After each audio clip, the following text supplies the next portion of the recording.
আসসালামু আলাইকুম। ক্লাস 9-10 এর শিক্ষার্থীরা কিংবা এসএসসি পরীক্ষার্থীরা, তোমাদের জীববিজ্ঞানের খুবই ইম্পর্টেন্ট একটা চ্যাপ্টার অধ্যায় 3 কোষ বিভাজন, এই চ্যাপ্টারটার ক্লাসে তোমাদের সবাইকে স্বাগতম। এই একটা ক্লাসের মাধ্যমে আমরা কোষ বিভাজন অধ্যায়টা 100% কভার করে ফেলবো। তুমি যদি আগে কখনো নাও পড়ে থাকো, এই ক্লাসটা তোমার জন্য পারফেক্ট। এই একটা ক্লাসেই কোষ বিভাজন থেকে তোমার যে কোনো পরীক্ষা, half yearly, yearly, pre test, test কিংবা এসএসসি পরীক্ষায় যা কিছু আসতে পারে সব কিছু আমরা কভার করে দিব। তোমাদের বই লাইন ধরে ধরে আমি প্রত্যেকটা জিনিস বুঝাবো। বায়োলজি তোমাদের কাছে মুখস্থ মনে হয়, আমি বুঝায় পড়াবো যাতে করে তোমার মুখস্থ না করা লাগে। হ্যাঁ, শুধু তাই না, বিগত বছরে তোমার এসএসসি পরীক্ষায়, টেস্ট পরীক্ষায় যে কোয়েশ্চেনগুলো আসছে, টেস্ট পেপার সলভ যেটাকে বলে, আমি পুরাটাই কিন্তু ক্লাসের মধ্যেই সলভ করে দিব। তো এই ক্লাসের বাইরে তোমার আর কিছু লাগবে না ভাই, বই পড়া লাগবে না। আমি তো বললাম এই স্লাইডের মধ্যেই বই থাকবে, আমি বই দাগায় দাগায় প্রত্যেকটা লাইন তোমাদের পড়াবো। তো স্লাইডটা ভালো করে পড়লে বই পড়া লাগবে না। টেস্ট পেপার, আমি টেস্ট পেপারের সব important MCQ, short question, CQ এখানে করাই দিব। সো বিগত বছরের টেস্ট পেপারও কিন্তু সলভ হয়ে যাবে, অ্যান্ড সামনের বছর যে প্রশ্নগুলো আসতে পারে সেগুলোও কি আমি তোমাদের পড়াই দিব। তো যারা একদম বিগিনার ওরাও করতে পারো, আর রিভিশন দেওয়ার জন্য এই ক্লাসটা কিন্তু পারফেক্ট। খুব কম সময়ে তোমার এই চ্যাপ্টারটার উপর একটা পূর্ণাঙ্গ দক্ষতা চলে আসবে। আমি প্রমিস দিতেছি যে কোষ বিভাজনের উপর করা তোমার বেস্ট ক্লাস হইতে যাচ্ছে এটা, ঠিক আছে? তো চলো আর কথা না বাড়ে আমরা শুরু করি। তবে শুধু কোষ বিভাজন না, তোমার এসএসসি সিলেবাসের প্রত্যেকটা চ্যাপ্টারের উপর ক্লাস কিন্তু দেওয়া আছে। তুমি জাস্ট এই চ্যানেলটায় চলে যাবা, দেখো general math, higher math, ICT, biology, physics, chemistry সবগুলা চ্যাপ্টার একদম ডিটেইলড ক্লাস কিন্তু এখানে দেওয়া আছে, বুঝছো? আর যেগুলা বাকি আছে খুব শিগগিরই আমি দিয়ে দিব। তো সবাই এই চ্যানেলে গিয়ে ক্লাসগুলা করে ফেলবা। আর কমেন্টে আমি একটা ফেসবুক গ্রুপের লিঙ্ক দিব, আমাদের ফেসবুক গ্রুপের লিঙ্ক, সবাই সেখানে জয়েন হয়ে যাবে, ঠিক আছে? ওখানে আমি তোমাদের সাথে ডিরেক্ট কমিউনিকেট করবো, বিভিন্ন সাজেশন টাজেশন দিব, ঠিক আছে? আর স্লাইডটা এবং এর সাথে সাথে আমি কিন্তু তোমাদের একটা দাগানো বইও দিব, বুঝছো? এই যে দেখো কোষ বিভাজন, এই চ্যাপ্টারটার একটা দাগানো বই, ইম্পর্টেন্ট লাইনগুলো আমি কি করছি, দাগায় দিছি, বুঝছো? এইটার লিঙ্কটাও কি ডেসক্রিপশনে দেওয়া থাকবে। এই দাগানো লাইনগুলো অনেক বেশি ইম্পর্টেন্ট। তো চলো আর কথা না বাড়ে আমরা শুরু করতেছি। তো তোমরা মূলত দুই ধরনের কোষ পড়ে আসছো, একটা হচ্ছে উদ্ভিদ কোষ আর প্রাণী কোষ। এটা উদ্ভিদ কোষের একটা সিম্পল চিত্র, সিম্পলিফাইড চিত্র, বুঝছো? এটা প্রাণী কোষের একটা সিম্পলিফাইড চিত্র। আচ্ছা, তো একটা উদ্ভিদ কোষ, এই হচ্ছে তার কোষটা। হ্যাঁ, এই যে হালকা সবুজ এটা হচ্ছে সাইটোপ্লাজম, বুঝছো? সাইটোপ্লাজমে কিন্তু অনেক ধরনের অঙ্গাণু থাকে, প্লাস্টিড, মাইটোকন্ড্রিয়া, আমরা ওগুলা কিচ্ছু দেখাই নাই, কিচ্ছু দেখাই নাই। কি দেখাইছি? জাস্ট নিউক্লিয়াসটা দেখাইছি। নিউক্লিয়াস, এই নিউক্লিয়াসের ভেতর দেখো জালের মতো যে অংশটা আছে এটাকে কি বলে? ক্রোমাটিন জালিকা। এগুলা কিন্তু একদম জালের মতো পেঁচানো থাকে, বুঝতে পারছো? আর এই হচ্ছে নিউক্লিওলাস। আর কোনো অঙ্গাণু আমাদের কাজে লাগবে না কোষ বিভাজনে, এই জন্য আর কোনো অঙ্গাণু আমি দেখাইনি। আর এটা যেহেতু উদ্ভিদ কোষ, উদ্ভিদ কোষের একটা স্পেশাল বৈশিষ্ট্য কি, এর কোষ প্রাচীর থাকে। এই যে খেয়াল করো, কোষ প্রাচীর থাকে, ঠিক আছে? আর এই চ্যাপ্টারে আমরা উদ্ভিদ কোষগুলাকে এরকম আয়তাকার দেখাবো, ঠিক আছে? এন্ড উদ্ভিদ কোষ মানেই কি কোষ প্রাচীর দিতে হবে, কোষ প্রাচীর দিতে হবে। আর প্রাণী কোষ, প্রাণী কোষগুলাকে আমরা গোল দেখাবো। আচ্ছা, এটার সাইটোপ্লাজমেও কিন্তু অনেক ধরনের কি থাকে আমাকে বলো তো? সাইটোপ্লাজমে অঙ্গাণু থাকে, আমরা ওগুলা দেখাবো না, জাস্ট একটা অঙ্গাণু দেখাবো। এটা হচ্ছে সেন্ট্রোজোম। এটা কি? সেন্ট্রোজোম, ঠিক আছে? এই হচ্ছে নিউক্লিয়াস, তার ভেতরে ক্রোমাটিন জালিকা, আর তার ভেতরে কি আমাকে বলো তো? নিউক্লিওলাস। এখানে কিন্তু কোনো কোষ প্রাচীর নাই। আচ্ছা, তো ক্রোমাটিন জালিকাগুলো এমনি জালিকাকারে থাকে, দেখো একটা সুতার মতো ছড়ানো থাকে, ওপেন থাকে। কেন ওপেন থাকে বলতে পারবা? এই ক্রোমাটিন জালিকার মধ্যে কিন্তু তোমার ডিএনএ আছে। তোমার ডিএনএটা কি জানো? তোমার নীল নকশা, বুঝছো? তোমার বডির সব কিছু নিয়ন্ত্রিত হয় এই ডিএনএ দিয়ে। তোমার চোখের কালার কেমন হবে, চুল কতটুকু হবে, তোমার গায়ের রং কি হবে, বুঝছো? সব কিছু নিয়ন্ত্রিত হয় কি এই যে ক্রোমোজোমের মধ্যে যে ডিএনএ আছে, এই ডিএনএ কি তৈরি করে? প্রোটিন তৈরি করে, যেটা তোমার বডি বিল্ড করে, মানে বডিটাকে বানায়, বুঝছো? সো ডেফিনেটলি এই প্রোটিন বানানোর জন্য ডিএনএতে কি লেখা আছে সেটা তো জানা লাগবে। এই জন্যই কি ডিএনএ এরকম ওপেন থাকে। পরে কি হয় জানো? এই ডিএনএ থেকে আরএনএ কি করে? ওই তথ্যটা পড়ে নেয়, পড়ে নিয়ে রাইবোজোমকে দেয়, রাইবোজোম তারপর প্রোটিন সংশ্লেষ করে। তোমরা বিস্তারিত জানবা, বুঝতে পারছো? আচ্ছা, ঠিক আছে। তাহলে উদ্ভিদ কোষ, প্রাণী কোষ, আমরা সিম্পল স্ট্রাকচারটা আঁকতে পারবো না? আঁকতে পারবো। এখন এখানে তো একটা মাত্র কোষ, আমাদের দেহে কোটি কোটি কোটি কোটি কোষ আছে না? শুধু আমাদের একটা আম গাছ বা জাম গাছ, জাম গাছের দেহ কিন্তু কোটি কোটি কোটি কোষ আছে।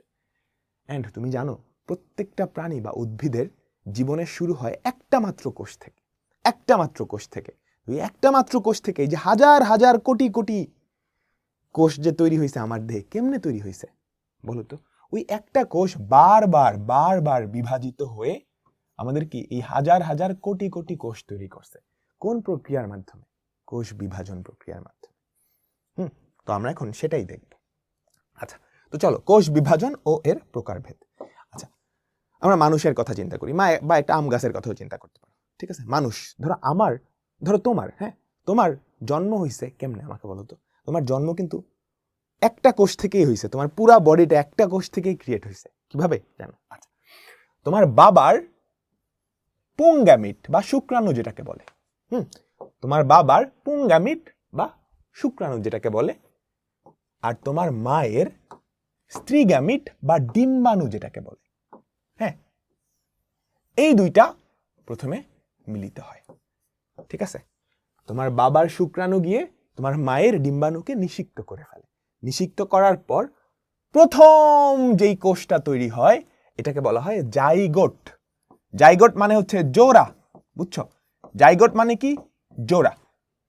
এই জাইগোটটাই হচ্ছে আমাদের প্রত্যেকটা মানুষের প্রথম কোষ।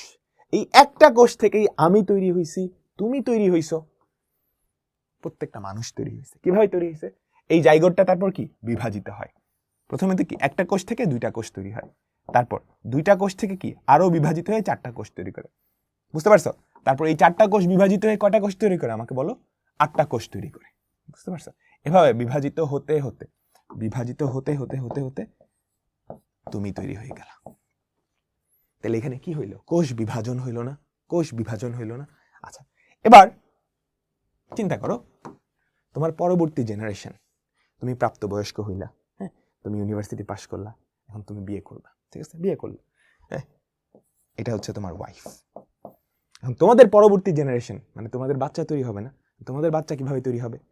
তোমার বডি থেকে কি তৈরি হবে আমাকে বলো তো? তোমার বডি থেকে আবারও কি একটা পুংগ্যামিট তৈরি হবে বা শুক্রাণু তৈরি হবে, আর তোমার ওয়াইফের বডিতে কি থাকবে? ডিম্বাণু বা স্ত্রীগ্যামিট। তারপর এই দুইটা মিলিত হয়ে আবারও একই প্রসেসে কি তোমাদের বাচ্চা কাচ্চা বা পরবর্তী জেনারেশন তৈরি হবে, বুঝতে পারছো? আচ্ছা, এবার একটু চিন্তা করো, মানুষের কোষে কয়টা ক্রোমোজোম থাকে? প্রত্যেকটা মানুষের কোষে, আমার বডিতে তো কোটি কোটি কোটি কোটি কোষ আছে, আমার যে দেহ কোষগুলা, হাতের কোষগুলা, এই কোষগুলা, প্রত্যেকটা কোষে 46টা ক্রোমোজোম আছে। কয়টা ক্রোমোজোম আছে? 46টা। 46টা বা 23 জোড়া। কয় জোড়া?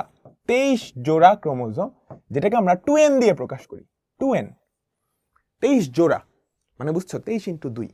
হ্যাঁ, আমরা উন্নত শ্রেণীর প্রাণী। উন্নত শ্রেণীর প্রাণীতে সাধারণত 2n সংখ্যক ক্রোমোজোম থাকে। 2n মানে 2 জোড়া, প্রত্যেকটা ক্রোমোজোম ডাবল করে থাকে, কারণ আমরা উন্নত, যাতে একটা যদি নষ্টও হয়ে যায় আরেকটা যাতে কি করতে পারে? ব্যাকআপ দিতে পারে। আমি কি বুঝাইতে পারলাম? মানুষ সহ আমি একটু বলি তোমাকে, আমরা জীবন পাঠ চ্যাপ্টার পড়ার সময় দেখছিলাম আমরা জীবন পাঠ চ্যাপ্টারটা পড়ার সময় আমরা দেখছিলাম না উন্নতির যে ধারাটা সবার ফার্স্টে কি ছিল আমাকে বলো তো? ব্যাকটেরিয়া, তাই তো? ব্যাকটেরিয়ার পরে কারা আমাকে বলো তো? শৈবাল, তারপর হচ্ছে ছত্রাক বা ফাঙ্গাস, তাই তো? তারপর হচ্ছে প্ল্যান্টি। প্ল্যান্টির মধ্যে আসলে আরো কয়েকটা ভাগ আছে, হ্যাঁ, সেই ভাগগুলো হচ্ছে মশ। একদম প্রথম ভাগটা হচ্ছে মশ। মশের চেয়ে উন্নত হচ্ছে ফার্ন, বুঝছো? এর চেয়ে উন্নত হচ্ছে নগ্নবীজী উদ্ভিদ, তার চেয়ে উন্নত হচ্ছে আবৃতবীজী উদ্ভিদ, আর তার চেয়ে উন্নত হচ্ছে আমাদের প্রাণী বা অ্যানিমেলিয়া, বুঝছো? এই হচ্ছে পুরা জীবজগতের উন্নতির ধারা, হ্যাঁ। আচ্ছা, এই কয়টা হচ্ছে এই কয়টা হচ্ছে উদ্ভিদ, প্ল্যান্টি, বুঝছো? এই কয়টা হচ্ছে প্ল্যান্টি। আচ্ছা, ব্যাকটেরিয়াকে আমরা আপাতত হিসাবের বাইরে ধরলাম। ব্যাকটেরিয়া এক কোষী প্রাণী, একটা মাত্র কোষ থাকে। বাকিগুলার ক্ষেত্রে এই যে এই 3টা শ্রেণী, এরা হচ্ছে অনুন্নত, আর এর পরের গুলা হচ্ছে উন্নত। হ্যাঁ, উন্নত মানে হচ্ছে এদের কোষে 2n সংখ্যক ক্রোমোজোম থাকে। 2n কেন? মানে প্রত্যেকটা ক্রোমোজোম জোড়া হিসেবে থাকে, অর্থাৎ একটার ব্যাকআপ হিসেবে আরেকটা থাকে, বুঝতে পারছো? যাতে একটা কোনোভাবে চেঞ্জ হয়ে গেলেও বা ক্ষতিগ্রস্ত হলেও আরেকটা দিয়ে কাজ চালিয়ে নেওয়া যায়। এই জন্যই এরা উন্নত, বুঝছো? আর এদের দেহে n সংখ্যক ক্রোমোজোম থাকে, হ্যাঁ, কোনো ব্যাকআপ নাই, এই জন্যই এরা অনুন্নত। হ্যাঁ, কোনো জীবের দেহে যদি 2n সংখ্যক ক্রোমোজোম থাকে সেই জীবটাকে বলা হয় ডিপ্লয়েড। কি বলে আমাকে বলো? ডিপ্লয়েড। আর যদি n সংখ্যক ক্রোমোজোম থাকে সেটাকে বলা হয় কি? হ্যাপ্লয়েড। কি বলা হয়? আমাকে বলো হ্যাপ্লয়েড। আমি কি বুঝাইতে পারলাম? আচ্ছা, এখন তার মানে মানুষের দেহে কয় জোড়া ক্রোমোজোম থাকে? 23 জোড়া, 2n সংখ্যক। তার মানে এই যে তোমার বডি, তোমার প্রত্যেকটা সেলে 2n সংখ্যক ক্রোমোজোম থাকে, 2n সংখ্যক ক্রোমোজোম থাকে। এখন চিন্তা করো তো, তোমার যে শুক্রাণু, হ্যাঁ, তোমার যে শুক্রাণু সেখানেও যদি 2n সংখ্যক ক্রোমোজোম থাকতো, বাট তোমার ওয়াইফের যে ডিম্বাণু সেখানেও যদি 2n সংখ্যক ক্রোমোজোম থাকতো, এই দুইটা যখন কম্বাইন হয়ে যাবে তখন যেই জাইগোটটা তৈরি হবে সেখানে 4n সংখ্যক ক্রোমোজোম হয়ে যাবে না? এরপর 4n যদি ডিভাইড হয় আবার 4n, ব্যাপারটা গ্যাঞ্জাম হয়ে গেল না? বুঝছো? তার মানে এখানে অ্যাকচুয়ালি তোমার যেই শুক্রাণু বা ডিম্বাণু সেখানে 2n সংখ্যক ক্রোমোজোম থাকে না। বুঝতে পারছো? তোমার যে গ্যামিটটা বা শুক্রাণু সেখানে n সংখ্যক ক্রোমোজোম হয়ে যায়, অর্থাৎ 46টা থেকে 23টা ক্রোমোজোম হয়ে যায়।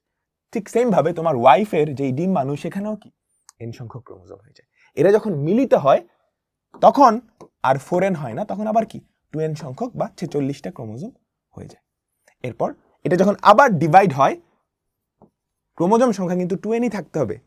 বুঝতে পারছো? দুনিয়ার সব মানুষের ক্রোমোজোম 46টা, বাড়তেও পারবে না, কমতেও পারবে না। ঠিক আছে? তার মানে এর পরবর্তীতে জাইগোট এবং জাইগোট থেকে যতগুলা কোষ সৃষ্টি হবে সবগুলা কোষে 2n সংখ্যক ক্রোমোজোম হয়।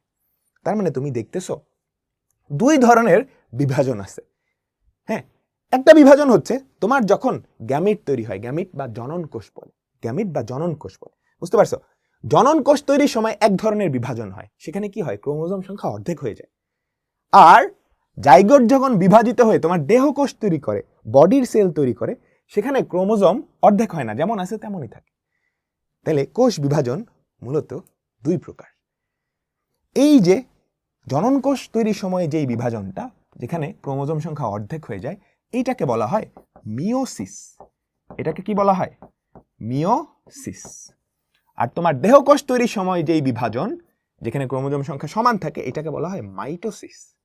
তো আমরা মূলত এই দুইটা কোষ বিভাজন নিয়েই দেখব। আচ্ছা, তো তোমাদের বই এখানে লেখা আছে, হ্যাঁ, পৃথিবীতে কিন্তু এক কোষী জীব আছে, যেমন ব্যাকটেরিয়া লেখা আছে। দেখো, ব্যাকটেরিয়া, অ্যামিবা, তারপর হচ্ছে প্লাজমোডিয়াম। হ্যাঁ, এদের তো কোষ বৃদ্ধি করার কোনো দরকার হয় না, তাই না? ওর কোষই তো একটা। ও কখন বিভাজিত হবে বলো তো? ও যখন বংশ বিস্তার করবে। ঠিক আছে, ধরো একটা ব্যাকটেরিয়া ও যদি বিভাজিত হয়ে দুইটা কোষে পরিণত হয়, তার মানে কি দুইটা ব্যাকটেরিয়া রূপান্তর হইল। ব্যাকটেরিয়া কিন্তু এভাবেই কোষ বিভাজনের মাধ্যমে কি বংশ বিস্তার করে। বুঝছো? এই এক কোষী প্রাণীগুলা যেই কোষ বিভাজন প্রক্রিয়ায় বংশ বিস্তার করে সেটাকে বলা হয় অ্যামাইটোসিস। কি বলা হয়?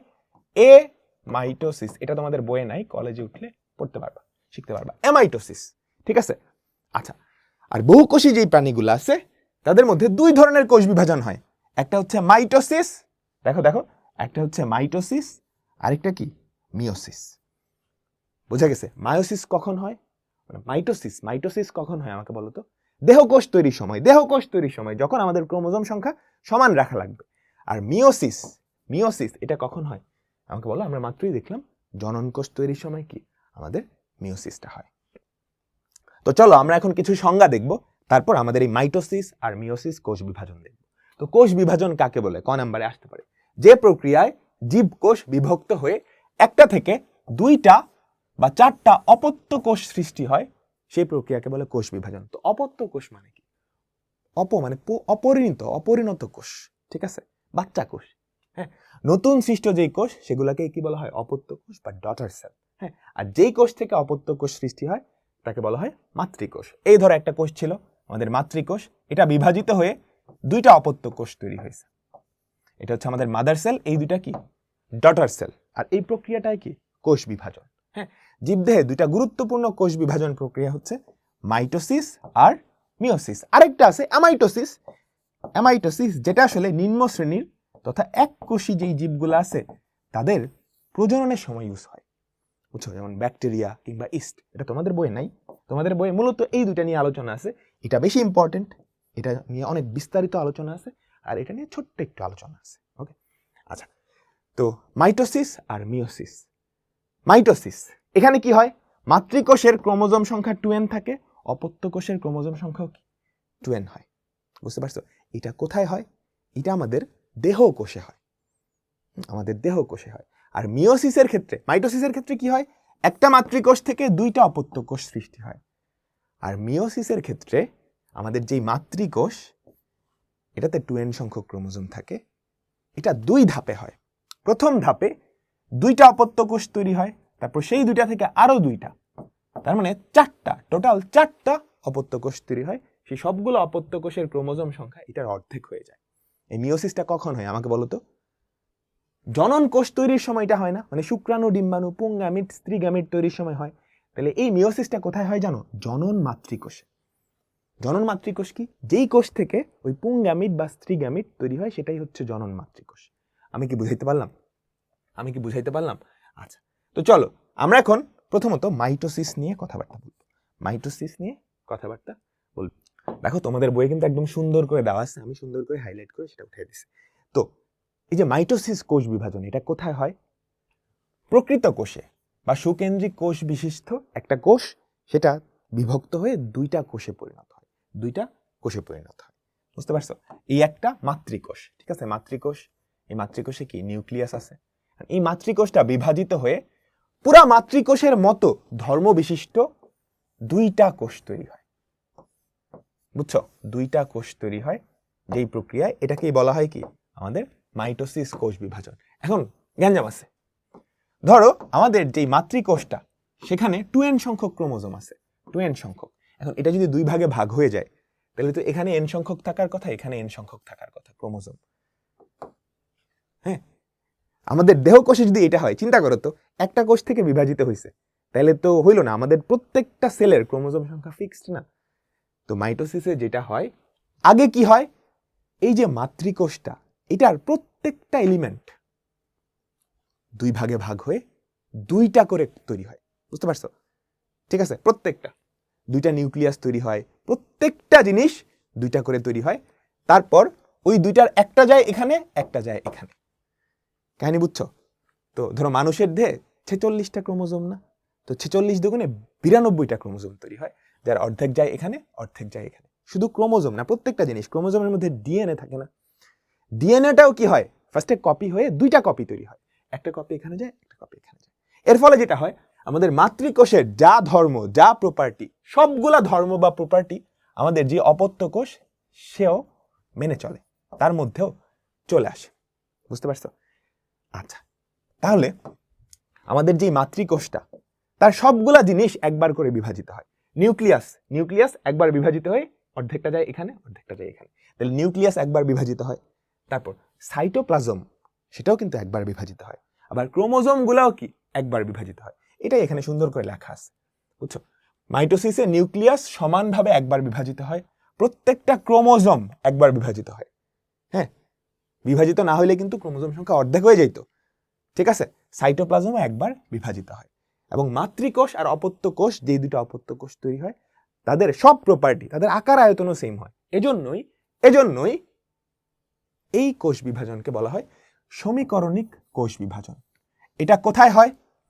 বহুকোষী জীবের দেহকোষে বা সোমাটিক সেলে। খুব ইম্পর্টেন্ট।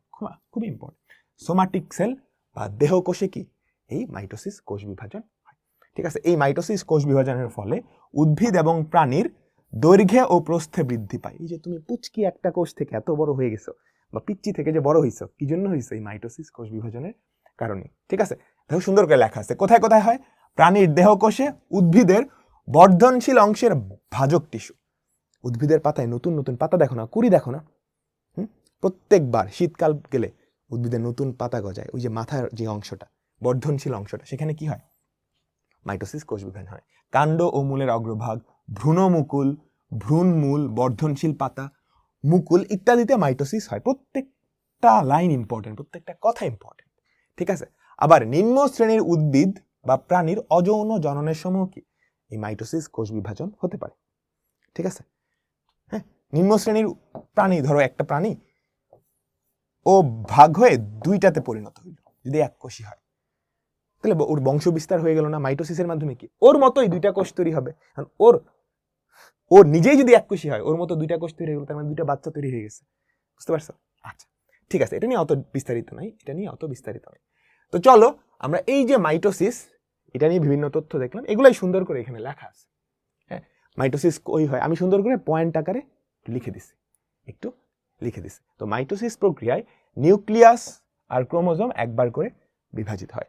এই আমি কি বলছি, মাইটোসিস প্রক্রিয়া, ঠিক আছে। তো এই যে মাইটোসিস প্রক্রিয়া, এটা একটা স্বতঃস্ফূর্ত প্রক্রিয়া, মানে কন্টিনিউয়াসলি হইতে থাকে। তো আমাদের বোঝার সুবিধার্থে আমরা এই মাইটোসিস কোষ বিভাজনকে কয়েকটা পর্যায়ে ভাগ করছি।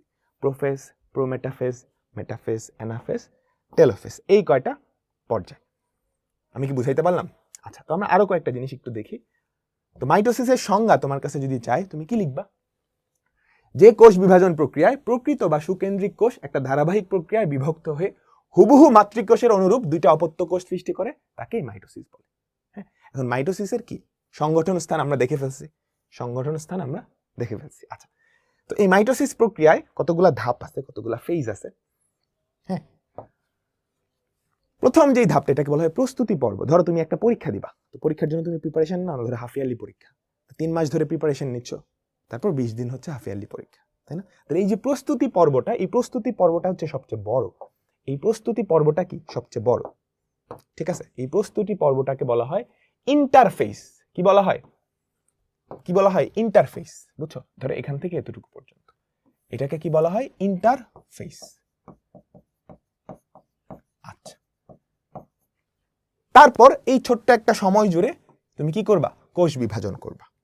হ্যাঁ, তো প্রস্তুতি নিলা, প্রস্তুতি সম্পন্ন, পুরা প্রস্তুতি সম্পন্ন, সবকিছু তুমি রেডি ফেডি করলা, এখন কি করবা? কোষ বিভাজন করবা।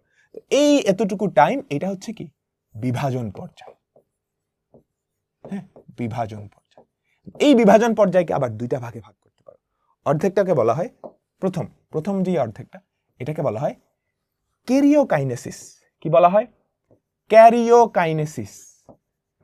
ক্যারিওকাইনেসিস, বুঝছো?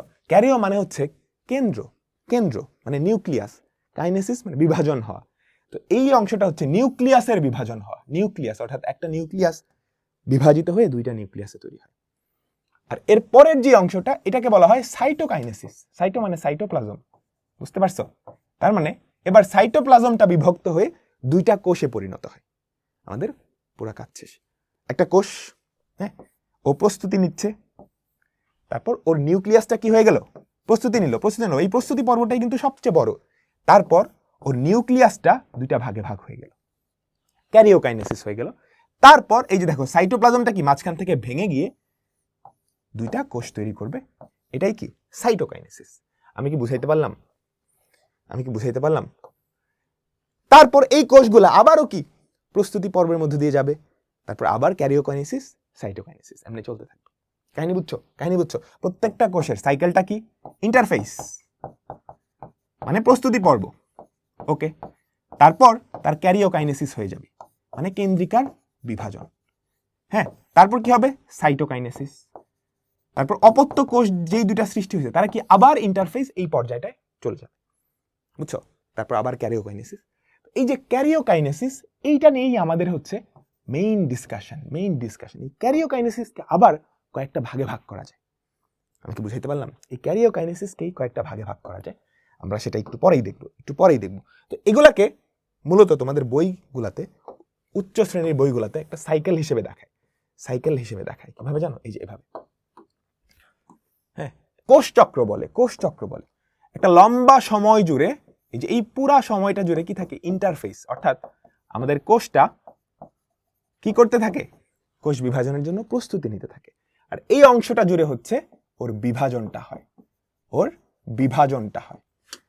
আমি কি বুঝাইতে পারলাম? ওর বিভাজনটা হয়। এই বিভাজনের মধ্যে আবার দুইটা পার্ট, ক্যারিওকাইনেসিস, সাইটোকাইনেসিস। আমি কি বুঝাইতে পারলাম? এখন এই যে ক্যারিওকাইনেসিস বা নিউক্লিয়াসের বিভাজন বা কেন্দ্রিকার বিভাজন, এটাকে আমরা 5টা ভাগে ভাগ করি। সেই 5টা ভাগ হচ্ছে, প্রথমটা হচ্ছে প্রোফেস, খুবই ইম্পর্টেন্ট। প্রোফেস, সবাই একটু সুন্দর করে লেখো। তারপরেরটা হচ্ছে প্রোমেটাফেস।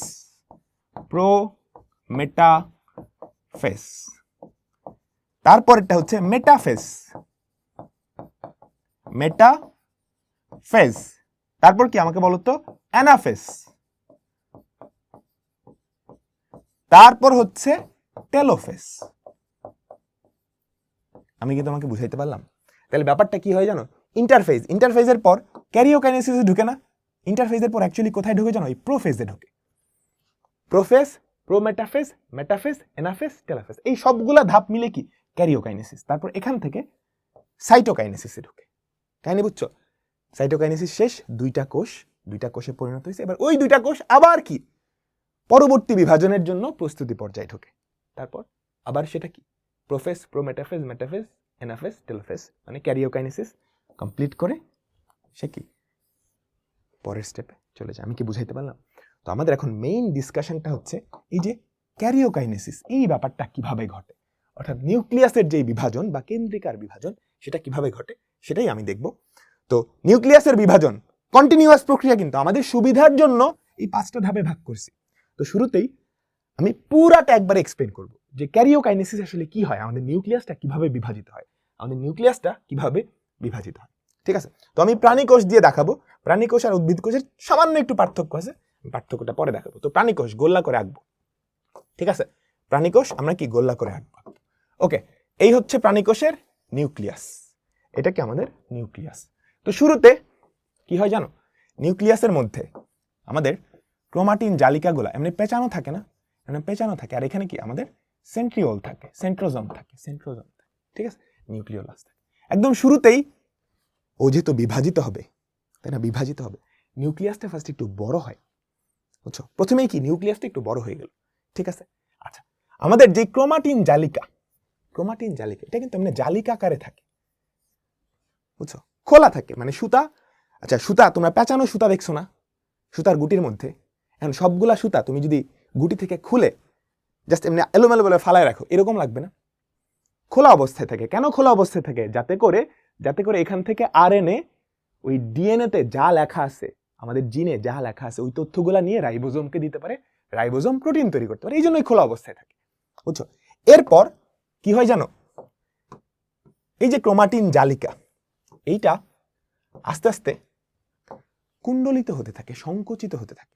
আগে ধারণা করা হইতো যে জল বিয়োজনের কারণে হয়, আমরা আপাতত ধরে নেই যে জল বিয়োজনের কারণেই হয়। অ্যাকচুয়ালি জল বিয়োজনের কারণে হয় না, এটা আগে ধারণা করা হইতো। এটা অনেক কমপ্লিকেটেড একটা প্রসেসের মাধ্যমে হয়। তোমরা নুডলস খাইছো না? নুডলসের মধ্যে পানি দিলে সেটা এরকম থাকে না, লম্বা সুতার মতো বের হয়ে যায়। চিন্তা করো তো, নুডলস যখন পানি না দেওয়া হয় এর আগে ও কি পেঁচানো থাকে না? চিন্তা করো, পেঁচানো থাকে। তো ওই নুডলস থেকে তুমি যদি পানিটা অপসারণ করে নাও, তাহলে এই যে ক্রোমাটিন জালিকা, সেটা এরকম পেঁচায় যাবে না? আমাকে বলো তো, এরকম পেঁচায় যাবে, তাই তো? তাহলে সে কি একটু খাটো হইলো এবং একটু মোটা হয়ে গেল না? আমাকে বলো, সে একটু খাটো হইলো এবং মোটা হইলো। এর কারণে কি হবে জানো? ওকে, তুমি দেখতে পারবা, অনুবীক্ষণ যন্ত্রের নিচে দেখতে পারবা। এগুলাকে কিন্তু দেখতে পারবা না, সুতার মতো অংশটাকে। বাট যখনই ও জল বিয়োজন করে, কথার কথা পানি বিয়োজন করে, যখন একটু খাটো এবং মোটা হবে, তুমি কিন্তু ওকে দেখতে পারবা। অ্যান্ড পাশাপাশি ওর রং ধারণ ক্ষমতা প্রাপ্ত হবে। মানে কি বুঝছো? তুমি এখানে যদি কোনো কালার দাও বা ধরো লাল রং দিলা, ও কিন্তু ধরে রাখতে পারবে না। ওই নুডলসের কথা চিন্তা করো, পানি দিয়ে সিদ্ধ করার পর ওকে যদি একটা রং দাও, ও কিন্তু ধরে রাখতে পারবে না। কিন্তু ওই যে প্যাচকৃত যে নুডলস, ওখানে যদি একটু লাল রং দাও, কিন্তু ধরে রাখতে পারবে। সো আমরা যখন কোষ বিভাজন হয় তখন এই রং দিয়ে দেখতে পারি ওকে। এটাকেই আমি যদি একটু করি, হ্যাঁ, একটু অন্যভাবে আঁকালাম, এটা দেখতে এরকম হবে না? মাঝখানে এখানে একটু বেশি কুণ্ডলিত, এই অংশটাকে বলা হয় সেন্ট্রোমিয়ার। এই অংশটাকে কি বলা হয়? সেন্ট্রোমিয়ার। দেখো তো, আমি এবার এটাকে একটু অন্যভাবে আঁকলাম, এইরকম ভাবে আঁকলাম, ঠিক আছে? একটু সিম্পলিফাইড স্ট্রাকচার আর কি, অত প্যাচগোছ না দিয়ে একটু সিম্পলিফাইড স্ট্রাকচার আঁকলাম। ওকে, ঠিক আছে। তাহলে কাহিনী কি হয়? এটা ফার্স্টে প্যাচ খেয়ে কুণ্ডলীর মতো হয়ে যায়। আমাদের ক্রোমাটিন জালিকা সেটা খাটো এবং মোটা হয়। তখন এই যে জিনিসটা তৈরি হয়েছে, এটাকে বলা হয় ক্রোমোজোম। এটাকে কি বলা হয়? আমাকে বলো। এইটাকে বলা হয় ক্রোমোজোম। হ্যাঁ, এটাকে কি বলা হয়? আমাকে বলো। ক্রোমোজোম, ঠিক আছে? এটা কিন্তু ভেতরে হচ্ছে, নিউক্লিয়াসের ভেতরে হচ্ছে। হ্যাঁ, নিউক্লিয়াসের ভেতরে, যে এইটার ভেতরে হচ্ছে এই কাহিনীগুলো হচ্ছে। ওকে, আচ্ছা, ঠিক আছে। এবার আমাদের ক্রোমোজোমের মধ্যে ডিএনএ আছে না? তো ডিএনএটা কি হয় জানো? রেপ্লিকেট হয়, অনুলিপন হয়, কপি হয়। দুইটা কপি তৈরি হয়। তো এই জিনিসটার ভেতরে দুইটা কপি তৈরি হয়েছে। দুইটা কপি তৈরি হওয়ার কারণে এটা একটু বিভক্ত হওয়ার চেষ্টা করবে। এক বনে দুই ভাগ হয়ে গেলে বিভক্ত হওয়ার চেষ্টা হয় না, তাই তো? কেমনে বিভক্ত হবে? এই যে দৈর্ঘ্য বরাবর, অনুদৈর্ঘ্য বরাবর কি হয়ে যায়? বিভক্ত হয়ে যায়, বিভক্ত হয়ে যায়। এর ফলে যেটা হয়, মাঝখানের এই অংশটাকে কি বলা হয়? সেন্ট্রোমিয়ার। সেন্ট্রোমিয়ার এখানে অনেক বেশি কুণ্ডলিতকৃত আছে সেন্ট্রোমিয়ারের এখানে, ঠিক আছে? তো সেন্ট্রোমিয়ারটা বিভক্ত হইতে পারে না, কিন্তু সেন্ট্রোমিয়ারের উপরের অংশ এটা দুইটা ভাগে ভাগ হয়ে যায়, এটাও দুইটা ভাগে ভাগ হয়ে যায়। তখন এই ক্রোমোজোমের যেই দুইটা অংশ, এই দুইটা অংশকে বলা হয় ক্রোমাটিড। কি বলা হয়? ক্রোমাটিড। এখানে কি হয়? দুইটা ক্রোমাটিড তৈরি হয়। এই যে একটা ক্রোমাটিড, এই যে এই হলুদটা হচ্ছে একটা ক্রোমাটিড, এটা হচ্ছে একটা ক্রোমাটিড, ঠিক আছে? দুইটা ক্রোমাটিড তৈরি হয়। আমি কি বুঝাইতে পারলাম?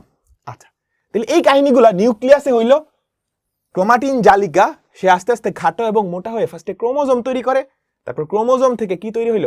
ক্রোমাটিড তৈরি হইল। আচ্ছা, ইন দ্য মিন টাইম আমাদের যে সেন্ট্রোজোম, আমি কিন্তু প্রাণীকোষে দেখাইতেছি, সেই প্রাণীকোষের সেন্ট্রোজোমটা কি হয় জানো? সেন্ট্রোজোমের যে সেন্ট্রিওল পার্টটা, সেটা দুই ভাগে বিভক্ত হয়ে যায়। হ্যাঁ, দুই ভাগে বিভক্ত হয়ে কোষের দুই মাথায় চলে যায়। হ্যাঁ, এই হচ্ছে ধরো একটা সেন্ট্রিওল, এই ধরো একটা সেন্ট্রিওল। হ্যাঁ, এখন প্রত্যেকটা কোষেই মাইক্রোটিউবিউল নামে তন্তু থাকে। তন্তু, ইনফ্যাক্ট মাইটোসিস মানে কি জানো?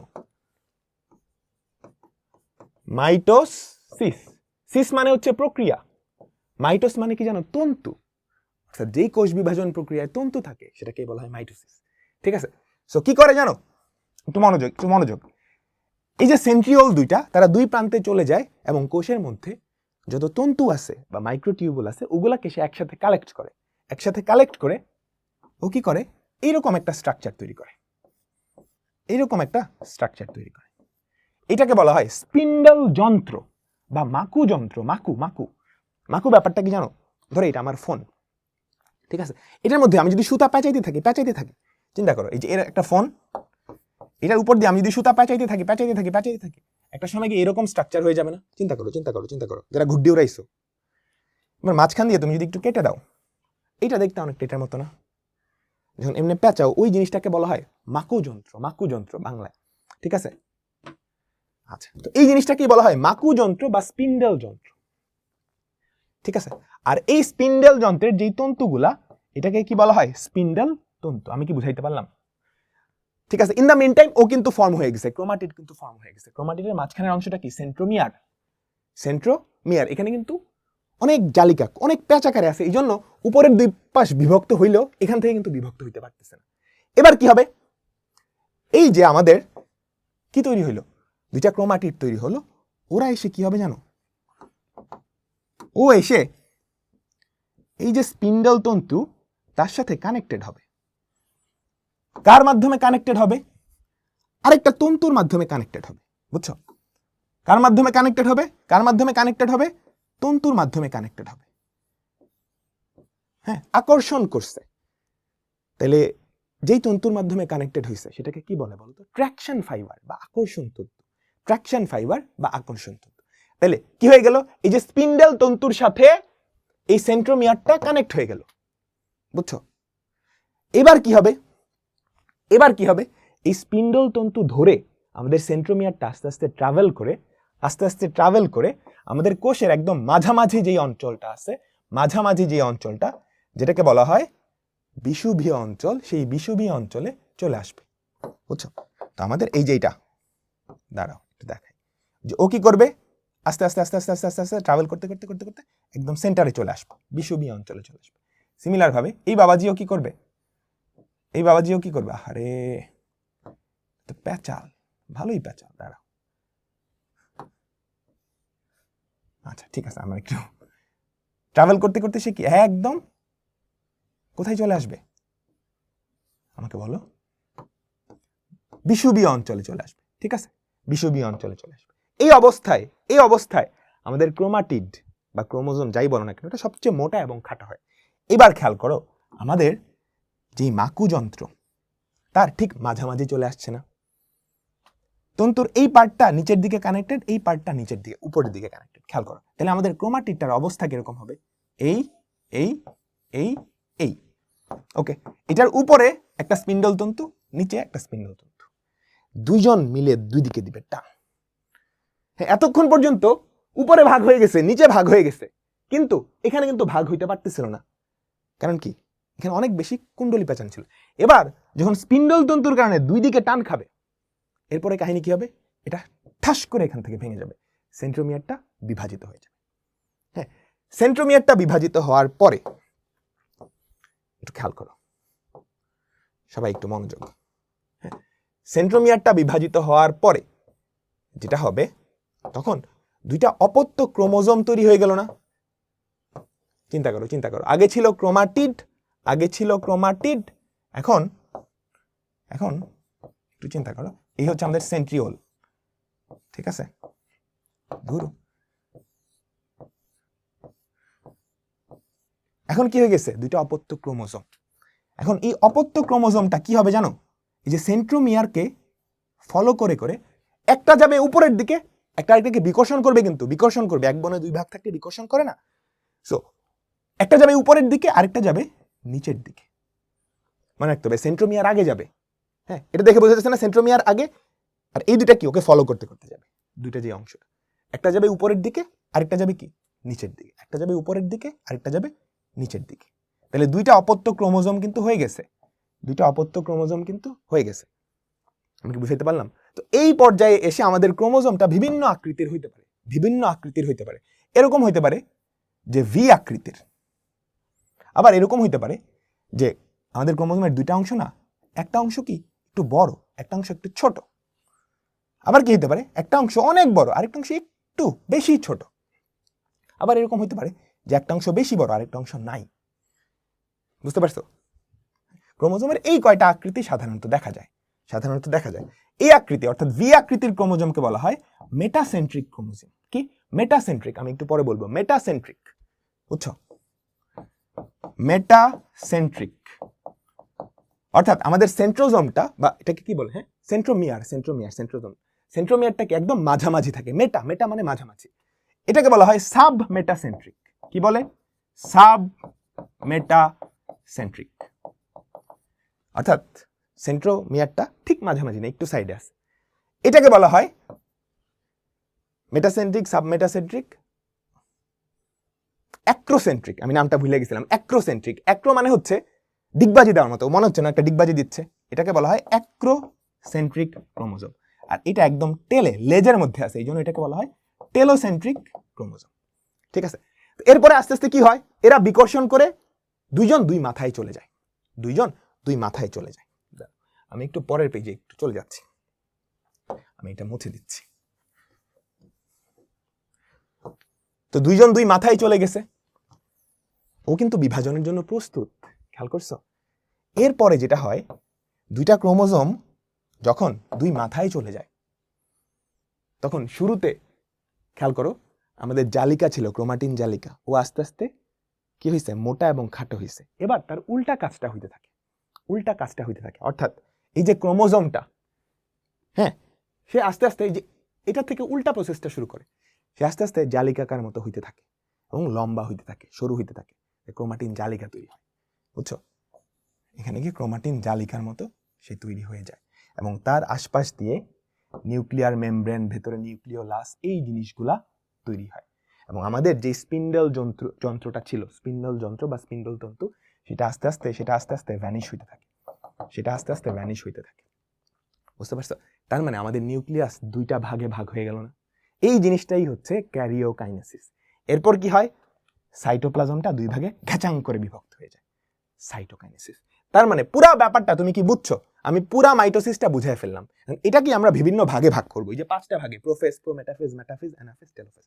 তো দেখো কাহিনীটা কি হয়। ফার্স্টে এই হচ্ছে আমাদের একটা নর্মাল কোষ, ওকে, প্রস্তুতি পর্ব শেষ করছে, ইন্টারফেজ শেষ করছে। তো ওর নিউক্লিয়াসটা ফার্স্টে একটু বড় হয়, তারপর ক্রোমাটিন জালিকা ও কি করে, জল বিয়োজন করে, অর্থাৎ পানি ছেড়ে দিয়ে, কথার কথা, এটা কিন্তু অ্যাকচুয়ালি ট্রু না, পানি ছেড়ে দিয়ে সে মোটা এবং খাটো হইতে থাকে, তখন এটাকে বলা হয় ক্রোমোজোম। এটা কিন্তু অনুবীক্ষণ যন্ত্র দিয়ে দেখা যায়। ঠিক আছে? তারপর কি হয়, এই ক্রোমোজোমের ভেতরে ডিএনএ 2 কপি তৈরি হয়। 2 কপি তৈরি হওয়ার কারণে একজন আরেকজনকে বিকর্ষণ করে এটা দুইটা ভাগে ভাগ হয়ে যায়। ঠিক আছে? কিন্তু মাঝখানের অংশ বিভক্ত হতে পারে না, কারণ এখানে বেশি কুণ্ডলীকৃত থাকে, এটাকে বলা হয় সেন্ট্রোমিয়ার। আর ইন দ্য মিন টাইম আমাদের কোষে দুইটা সেন্ট্রিওল, সেন্ট্রোজোম থেকে দুইটা সেন্ট্রিওল হয়ে তারা দুই কোণায় চলে যায় এবং কোষের যেই টিউবিউল আছে, মাইক্রো টিউবিউল আছে, ওগুলা কানেক্ট করে সে কি তৈরি করে, একটা স্পিন্ডল যন্ত্র তৈরি করে, স্পিন্ডল যন্ত্র তৈরি করে বা স্পিন্ডল যন্ত্র তৈরি করে, মাকু যন্ত্র তৈরি করে, ঠিক আছে, যেখানে স্পিন্ডল ফাইবার আছে। তারপর কি হয়, এই যে একটা ক্রোমোজোম যার দুইটা ক্রোমাটিড আছে, তার সেন্ট্রোমিয়ারটা কি হয়, আমাদের স্পিন্ডল ফাইবারে কানেক্টেড হয়ে যায়। তারপর স্পিন্ডল ফাইবার ধরে সে কি আমাদের কোষটার মাঝামাঝি অঞ্চল, যেটাকে বলা হয় বিষুবীয় অঞ্চল, কি বলা হয়, বিষুবীয় অঞ্চলে চলে আসে। বিষুবীয় অঞ্চলে চলে আসার পর এই যে সেন্ট্রোমিয়ারকে দুই সাইডের দুই স্পিন্ডল ফাইবার ধরে দেয় টান, তো এটা কি হয়ে যায়, শটান করে মাঝখান থেকে ভাগ হয়ে যায়, তখন এইরকম কাহিনী হয়। তারপর দুইটা ক্রোমোজোমে পরিণত হয়, আমাদের যে ক্রোমাটিড ছিল, ক্রোমাটিড দুইটা ক্রোমোজোমে পরিণত হয়। এই দুইটাই কি অপত্য ক্রোমোজোম, অর্থাৎ বাচ্চা ক্রোমোজোম হয়ে গেছে। এই দুইটা ক্রোমোজোম দুই প্রান্তে চলে যায়। দুই প্রান্তে চলে যাওয়ার পর আমাদের ক্রোমোজোম সংখ্যা কিন্তু ডাবল হয়ে গেছে না? তো এইখানে ক্রোমোজোমটা গিয়ে সে প্রথম ধাপের ফার্স্টে যে কাজগুলো হয় তার উল্টা কাজটা হয় এবং দুইটা নিউক্লিয়াস তৈরি হয়ে যায়। বুঝছো? তো ক্যারিওকাইনেসিস শেষ। তারপর কি হয়, তারপর কি আমাদের সাইটোপ্লাজমটা বিভক্ত হয়ে দুইটা অপত্য কোষে পরিণত হয়, যেটাকে বলা হয় সাইটোকাইনেসিস। আমি কি বুঝাইতে পারলাম? তো এটাই চিত্রের মাধ্যমে একটু সুন্দর করে দেওয়া আছে। চিত্রগুলো খুবই ইম্পর্টেন্ট, পরীক্ষায় কিন্তু আসে। চিত্রগুলো খুবই ইম্পর্টেন্ট। দেখো, এটা হচ্ছে প্রাণী কোষে, খেয়াল করছো? এই হচ্ছে সেন্ট্রোজোম, খেয়াল করছো? সেন্ট্রোজোম দেখো দুইটা ভাগে ভাগ হয়ে গেছে, দুইটা সেন্ট্রিওল তৈরি করছে, খেয়াল করছো? দুইটা সেন্ট্রিওল তৈরি করছে। আর আমাদের যেই ক্রোমাটিন জালিকাগুলো ছিল, সেগুলো আস্তে আস্তে খাটো এবং মোটা হইতেছে, এবং লাস্টে গিয়ে খেয়াল করো, আমাদের প্রত্যেকটা ক্রোমোজোম, এই খেয়াল, এগুলো হচ্ছে ক্রোমোজোম, দুই ভাগে ভাগ হয়ে গিয়ে দুইটা করে ক্রোমাটিড তৈরি করছে, খেয়াল করছো? ক্রোমাটিড তৈরি করছে।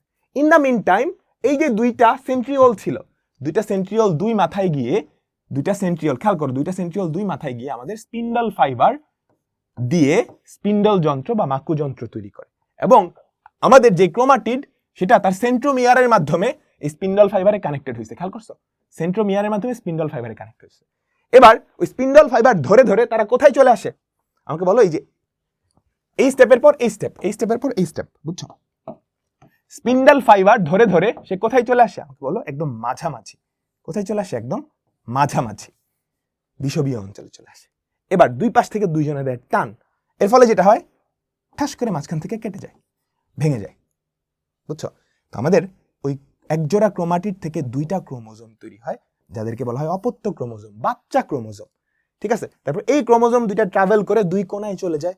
দুই কোণায় চলে যাওয়ার পর এইবার এই যে ক্রোমাটিন থেকে ক্রোমোজোম হয়েছিল, তার বিপরীত প্রক্রিয়াটা ঘটে। ক্রোমোজোম থেকে ক্রোমাটিন হয় এবং দুই মাথায় দুইটা কি তৈরি হয়, অপত্য নিউক্লিয়াস, দুইটা বাচ্চা নিউক্লিয়াস তৈরি হয়। এটাকে কি বলা হয়? অপত্য নিউক্লিয়াস, বাচ্চা নিউক্লিয়াস। আর ইন দ্য মিন টাইম আমাদের স্পিন্ডল যন্ত্র এবং স্পিন্ডল তন্তু বিলুপ্ত হতে থাকে। Karyokinesis done. তারপর কি হয়, সাইটোপ্লাজমটা দুই ভাগে বিভক্ত হয়ে যায়, যেটাকে বলা হয় সাইটোকাইনেসিস। এটা তো প্রাণী কোষে দেখলাম। এবার চলো উদ্ভিদ কোষ। উদ্ভিদ কোষে কিছু পার্থক্য আছে। প্রথম যে পার্থক্যটা, কোষ প্রাচীর থাকে, সুন্দর করে কোষ প্রাচীর। এই চিত্রগুলো কিন্তু ইম্পর্টেন্ট, পরীক্ষায় আঁকাইতে হবে। প্রথম যেই জিনিসটা, সেটা হচ্ছে কোষ প্রাচীর দিতে হবে। এন্ড সেকেন্ড যে ইস্যুটা, এখানে কোনো সেন্ট্রোজোম বা সেন্ট্রিওল থাকে না। হ্যাঁ, ঠিক আছে। উদ্ভিদ কঙ্কালের মধ্যেই কিছু মাইক্রোটিউবিউল থাকে, মাইক্রোটিউবিউল বা তন্তু থাকে, কঙ্কাল তন্তু। ওই তন্তুগুলা দিয়ে কি তৈরি হয়, এই স্পিন্ডল যন্ত্র বা স্পিন্ডল ফাইবার তৈরি হয়। বুঝতে পারছি? এখানে কোনো সেন্ট্রিওল থাকে না, ঠিক আছে। বাদ বাকি সবকিছু সেম, বাদ বাকি সবকিছু কি সেম। তো আশা করি আমাদের মাইটোসিস, কোষ বিভাজন, এই ব্যাপারটা তুমি বুঝতে পারছো। তো এখন এই যে পুরা ক্যারিওকাইনেসিস প্রসেসটা, এটা আমাদের সহজে বোঝার জন্য 5টা স্টেপে আমরা ভাগ করি: prophase, prometaphase, metaphase, anaphase, telophase. আমরা এখন এই 5টা ধাপ দেখবো। এই 5টা ধাপ খুবই ইম্পর্টেন্ট। কোন ধাপে কি হয়, এটা এমসিকিউতে আসে, সিকিউতে আসে, বুঝছো? এমসিকিউতে এরকম প্রশ্ন থাকবেই যে এটা কোন ধাপে হয়। হ্যাঁ, এই যে স্পিন্ডল যন্ত্র তৈরি হয়েছে, এটা কোন ধাপে হয়েছে? এই যে সেন্ট্রোমিয়ার ভাঙা গেল, এটা কোন ধাপে হয়েছে? এগুলো খুবই ইম্পর্টেন্ট, ঠিক আছে। চলো আমরা একটু দেখি। আমাদের প্রথম যেই ধাপটা, এটা হচ্ছে প্রোফেজ। তো প্রোফেজ ধাপে কি হয়, তোমাদের বইয়ে এরকম সুন্দর করে লেখা আছে। প্রত্যেকটা জিনিস মুখস্থ রাখতে হবে, এখান থেকে এমসিকিউ আসবে। দেখো, এটা মাইটোসিসের প্রথম ধাপ। এই পর্যায়ে ফার্স্টে কি হয়, নিউক্লিয়াসটা আকারে বড় হয়। তারপর ক্রোমোজোম গুলা আস্তে আস্তে সংকুচিত হয়ে মোটা এবং খাটো হইতে শুরু করে, ঠিক আছে। দেখো, ক্রোমোজোমের এই পরিবর্তনের কারণ হিসেবে পূর্বে পানি বিয়োজনকে বিবেচনা করা হতো, তবে বর্তমানে দেখা গেছে যে না, এটা আসলে আরো জটিল। হ্যাঁ, যৌগিক অণুবীক্ষণ যন্ত্রে তখন তাদের দেখা সম্ভব। আমি বলছি না ভিজিবল হয় মোটা এবং খাটো হওয়ার কারণে। এ পর্যায়ে প্রতিটা ক্রোমোজোম সেন্ট্রোমিয়ার ব্যতীত লম্বালম্বি দুই ভাবে বিভক্ত হয়ে দুইটা ক্রোমাটিড তৈরি হয়। দুইটা ক্রোমাটিড তৈরি হয়। কাহিনী বুঝছো? তাহলে আমি যদি জিজ্ঞেস করি ক্রোমাটিড তৈরি হয় কোন ধাপে, আমাকে বলো তো। প্রোফেজ ধাপে। এবং এই প্রোফেজ ধাপটা আমাদের ক্যারিওকাইনেসিসের সবচেয়ে বড় ধাপ, মাইটোসিসের, বুঝছো, সবচেয়ে বড় ধাপ। ঠিক আছে, এই প্রত্যেকটা কিন্তু পয়েন্ট আকারে লিখতে হবে। তোমার পরীক্ষায় মাঝে মাঝে প্রশ্ন আসবে, দেখবা মাঝে মাঝে প্রশ্ন আসবে এরকম যে প্রোফেজ এই ধাপে কি কি হয়, চিত্র সহ বর্ণনা করো। তো তোমাকে যখন বর্ণনা করতে বলবে, এভাবে প্যারা আকারে লেখার চেয়ে তুমি যদি পয়েন্ট করে লিখো, তোমাকে ফুল মার্কস দিবে। ঠিক আছে, তো আমি তোমাদের সুবিধার জন্য এই জিনিসগুলাই সুন্দর করে পয়েন্ট করে লিখে দিচ্ছি। এই যে দেখো মাইটোসিসের প্রথম পর্যায়ে কোষের নিউক্লিয়াস বড় হয়, ক্রোমোজোমগুলো ক্রমাগত খাটো ও মোটা হওয়া শুরু করে। ওই লেখাগুলি আমি সুন্দর করে পয়েন্ট করে লিখে দিচ্ছি। তো সৃজনশীলে আসলেই পয়েন্ট করে লিখবো। আর চিত্রটা মাস্ট। উদ্ভিদ কোষ, প্রাণী কোষ দুইটা দিয়েই দেখানো লাগবে এরকম না, তুমি যে কোনো একটা দিয়ে দেখালেই হয়ে যাবে। প্রাণী কোষ দিয়ে দেখালেই কি হয়ে যাবে, বুঝতে পারছো? এই যে দেখো চিত্রটা সবাই বুঝছো তো কি হয়েছে? বুঝছো না? সবার লাস্টে কি হয়, আমাদের ক্রোমোজোমটা দুই ভাগে ভাগ হয়ে দুইটা ক্রোমাটিড তৈরি করে, কিন্তু ওরা সেন্ট্রোমিয়ারে কানেক্টেড থাকে। আচ্ছা, আমাদের এর পরবর্তী যেই ধাপটা, এটাকে বলা হয় প্রোমেটাফেজ। তো এই ধাপে কি হয়, এই পর্যায়ের একেবারে প্রথম দিকে উদ্ভিদ কোষে কতগুলা তন্তুময় প্রোটিনের সমন্বয়ে দুই মেরু বিশিষ্ট স্পিন্ডল যন্ত্রের আবির্ভাব হয়। তাহলে স্পিন্ডল যন্ত্র বা স্পিন্ডল তন্তু কোন ধাপে আসে? প্রোমেটাফেজ। খুবই ইম্পর্টেন্ট ফর এমসিকিউ। হ্যাঁ, স্পিন্ডল যন্ত্রের মাঝখানের অংশটাকে বলা হয় ইকুয়েটর বা বিষুবীয় অঞ্চল। হ্যাঁ, কোষ কঙ্কালের মাইক্রোটিউবিউল দিয়ে এই স্পিন্ডল তন্তুগুলা কি এক মেরু থেকে আরেক মেরু কানেক্টেড থাকে, বিস্তৃত থাকে। হ্যাঁ, এটাকে বলা হয় স্পিন্ডল যন্ত্র, আর প্রত্যেকটা তন্তুকে বলা হয় স্পিন্ডল তন্তু। ঠিক আছে, এ পর্যায়ে ক্রোমোজোমের যে সেন্ট্রোমিয়ারটা ছিল, সে কি হয়, স্পিন্ডল যন্ত্রের কিছু নির্দিষ্ট তন্তুর সাথে যুক্ত হয়। এই তন্তুগুলাকে কি বলা হয়? আকর্ষণ তন্তু। বুঝছো? ওই ক্রোমোজোমটাকে আকর্ষণ করে কই কানেক্ট করায় দেয়, আমাকে বলো, কই কানেক্ট করায় দেয়? আমাদের স্পিন্ডল তন্তুর সাথে। এই জন্যই ওদেরকে বলা হয় ট্র্যাকশন ফাইবার। ঠিক আছে, এদেরকে ক্রোমোজোমাল তন্তু বলা হয়। ক্রোমোজোমগুলো এ সময়ে বিষুবীয় অঞ্চলে বিন্যস্ত হতে থাকে, অর্থাৎ কেন্দ্রের দিকে যাইতে থাকে। কোষের নিউক্লিয়ার মেমব্রেন ও নিউক্লিওলাসের বিলুপ্তি ঘটতে থাকে। সম্পূর্ণ বিলুপ্তি কিন্তু হয় না। তোমাকে যদি জিজ্ঞেস করে নিউক্লিয়ার মেমব্রেন ও নিউক্লিয়াসের বিলুপ্তি ঘটতে থাকে কোন পর্যায়ে? প্রোমেটাফেজ। ঠিক আছে, আচ্ছা, আর প্রাণী কোষে স্পিন্ডল যন্ত্র সৃষ্টি হওয়ার আগে কি হয়? সেন্ট্রিওলটা দুই ভাগে বিভক্ত হয়ে দুই মেরুতে অবস্থান করে। এই সেন্ট্রিওলটা কি করে, আমাকে বলো? সেন্ট্রিওলের চারদিক থেকে রশ্মি বিচ্ছুরিত করে। হ্যাঁ, কি করে? রশ্মি বিচ্ছুরিত করে, যেটাকে বলা হয় অ্যাস্টারে। হ্যাঁ, এই যে সেন্ট্রিওল, ও কি করতেছে? রশ্মি বিচ্ছুরণ করতেছে। এই রশ্মিটাকে বলা হয় অ্যাস্টারে। এই সেন্ট্রিওলই কি করে? মাইক্রোটিউবিউলটাকে কানেক্ট করে আমাদের স্পিন্ডল যন্ত্রটা তৈরি করে প্রাণী কোষে। তো বুঝতে পারছো, এমসিকিউতে কিন্তু আসে। হ্যাঁ, ক্রোমোজোমগুলো বিষুবীয় অঞ্চলে যাওয়া শুরু করে কোন ধাপে? প্রোমেটাফেজ। নিউক্লিওলাস ও নিউক্লিয়ার মেমব্রেন বিলুপ্ত হতে শুরু করে কোন ধাপে? প্রোমেটাফেজ। স্পিন্ডল তন্তু তৈরি হয় কোন ধাপে? ঠিক আছে, তো চিত্রটা খুবই ইম্পর্টেন্ট, দেখে রাখতে হবে। হ্যাঁ, প্রোমেটাফেজ ধাপে কোষের চিত্র কিরকম হয়, যে এটা। হ্যাঁ, আচ্ছা, ধাপগুলো আমি পয়েন্ট আকারে লিখে দিছি। তোমাকে যদি পরীক্ষার প্রশ্নে চাই ধাপগুলা কি কি, মানে কোষের অবস্থা কিরকম হয়, বৈশিষ্ট্য কি হয়, তুমি এমনি পয়েন্ট আকারে লিখে ফেলবা। এরপর হচ্ছে প্রোমেটাফেজের পরের ফেজ মেটাফেজ। দেখো সূক্ষ্ম পার্থক্য আছে কিন্তু। এই পর্যায়ের প্রথমেই ক্রোমোজোমগুলো স্পিন্ডল যন্ত্রের মাঝামাঝি, অর্থাৎ দুই একদম মধ্যখানে বিষুবীয় অঞ্চলে অবস্থান করে। বিষুবীয় অঞ্চলে যাওয়া শুরু করে কোন স্টেপে? প্রোমেটাফেজ। একদম চলে যায় কোন স্টেপে, আমাকে বলো? মেটাফেজ। ঠিক আছে, প্রতিটি ক্রোমোজোমের সেন্ট্রোমিয়ার বিষুবীয় অঞ্চলে এবং বাহু দুইটা দুই মেরু দিকে অবস্থান করে থাকে। এই পর্যায়ে ক্রোমোজোমগুলো সর্বাধিক মোটা এবং খাটো হয়। খুবই ইম্পর্টেন্ট একটা কোশ্চেন, এমসিকিউ। কোন পর্যায়ে ক্রোমোজোম সর্বাধিক মোটা এবং খাটো হয়? মেটাফেজ পর্যায়ে। ঠিক আছে, প্রতিটা ক্রোমোজোমের ক্রোমাটিড দুইটা পরস্পর থেকে বিচ্ছিন্ন হতে থাকে। খেয়াল করো, বিচ্ছিন্ন হতে থাকে, বিচ্ছিন্ন হয়ে যায় না, কিন্তু বিচ্ছিন্ন হতে থাকে, বিচ্ছিন্ন হওয়া শুরু করে। হ্যাঁ, ক্রোমাটিড দুইটা এই যে বুঝছো, এরা বিচ্ছিন্ন হওয়া শুরু করে, এখান থেকে বিচ্ছিন্ন হওয়া শুরু করে, কিন্তু শুরু হয়ে যায় না। এ পর্যায়ের শেষ দিকে সেন্ট্রোমিয়ারের বিভাজন শুরু হয়। সেন্ট্রোমিয়ার কিন্তু বিভাজিত হয়ে যায় না, বিভাজনটা শুরু হয়। নিউক্লিয়ার মেমব্রেন ও নিউক্লিওলাসের সম্পূর্ণ বিলুপ্তি ঘটে। খুবই ইম্পর্টেন্ট, সম্পূর্ণ বিলুপ্তি ঘটে কিন্তু এই স্টেপে। বিলুপ্তি হওয়া শুরু করে হচ্ছে আগের স্টেপে, বুঝছো? নিউক্লিয়ার মেমব্রেন ও নিউক্লিওলাসের বিলুপ্তি ঘটতে থাকে, শুরু হয় এই স্টেপে, সম্পূর্ণ বিলুপ্ত হয় কি এখানে। ঠিক আছে, আর এখানে কি শুরু হয় আমাকে বলো তো? সেন্ট্রোমিয়ারের ভাঙন। হ্যাঁ, সেন্ট্রোমিয়ারের পূর্ণাঙ্গ ভাঙন কোথায় হয়? পরের স্টেপে। আচ্ছা, এই স্টেপে কি করে আমি পয়েন্ট আকারে লিখে দিছি জাস্ট তোমার সিকিউর জন্য। আচ্ছা, এর পরের স্টেপটা হচ্ছে অ্যানাফেস। এর পরের স্টেপটা হচ্ছে অ্যানাফেস। তো এই স্টেপে কি হয়? এই দেখো, প্রতিটা ক্রোমোজোমের সেন্ট্রোমিয়ার দুই ভাগে বিভক্ত হয়ে যায়, যাওয়া শুরু করে কিন্তু আগের স্টেপে, এখানে পুরোপুরি হয়ে যায়। ফলে ক্রোমাটিড দুইটা আলাদা হয়ে পড়ে। এই অবস্থায় প্রত্যেকটা ক্রোমাটিডকে কি বলা হয়? অপত্য ক্রোমোজোম বা বাচ্চা ক্রোমোজোম। অর্ধেক ক্রোমোজোম এই মেরুর দিকে যায়, বাকি অর্ধেক অন্য মেরুর দিকে যায়। ঠিক আছে, তো সেন্ট্রোমিয়ারটা হচ্ছে অগ্রগামী। সেন্ট্রোমিয়ারটা কি? অগ্রগামী। সেন্ট্রোমিয়ারকে ফলো করে দুইটা অংশ আগাইতে থাকে। হ্যাঁ, এর ফলে যেটা হয়, সেন্ট্রোমিয়ারের অবস্থান অনুযায়ী ক্রোমোজোমগুলা ভি, এল, জে বা আই এই আকৃতির মতো ধারণ করে।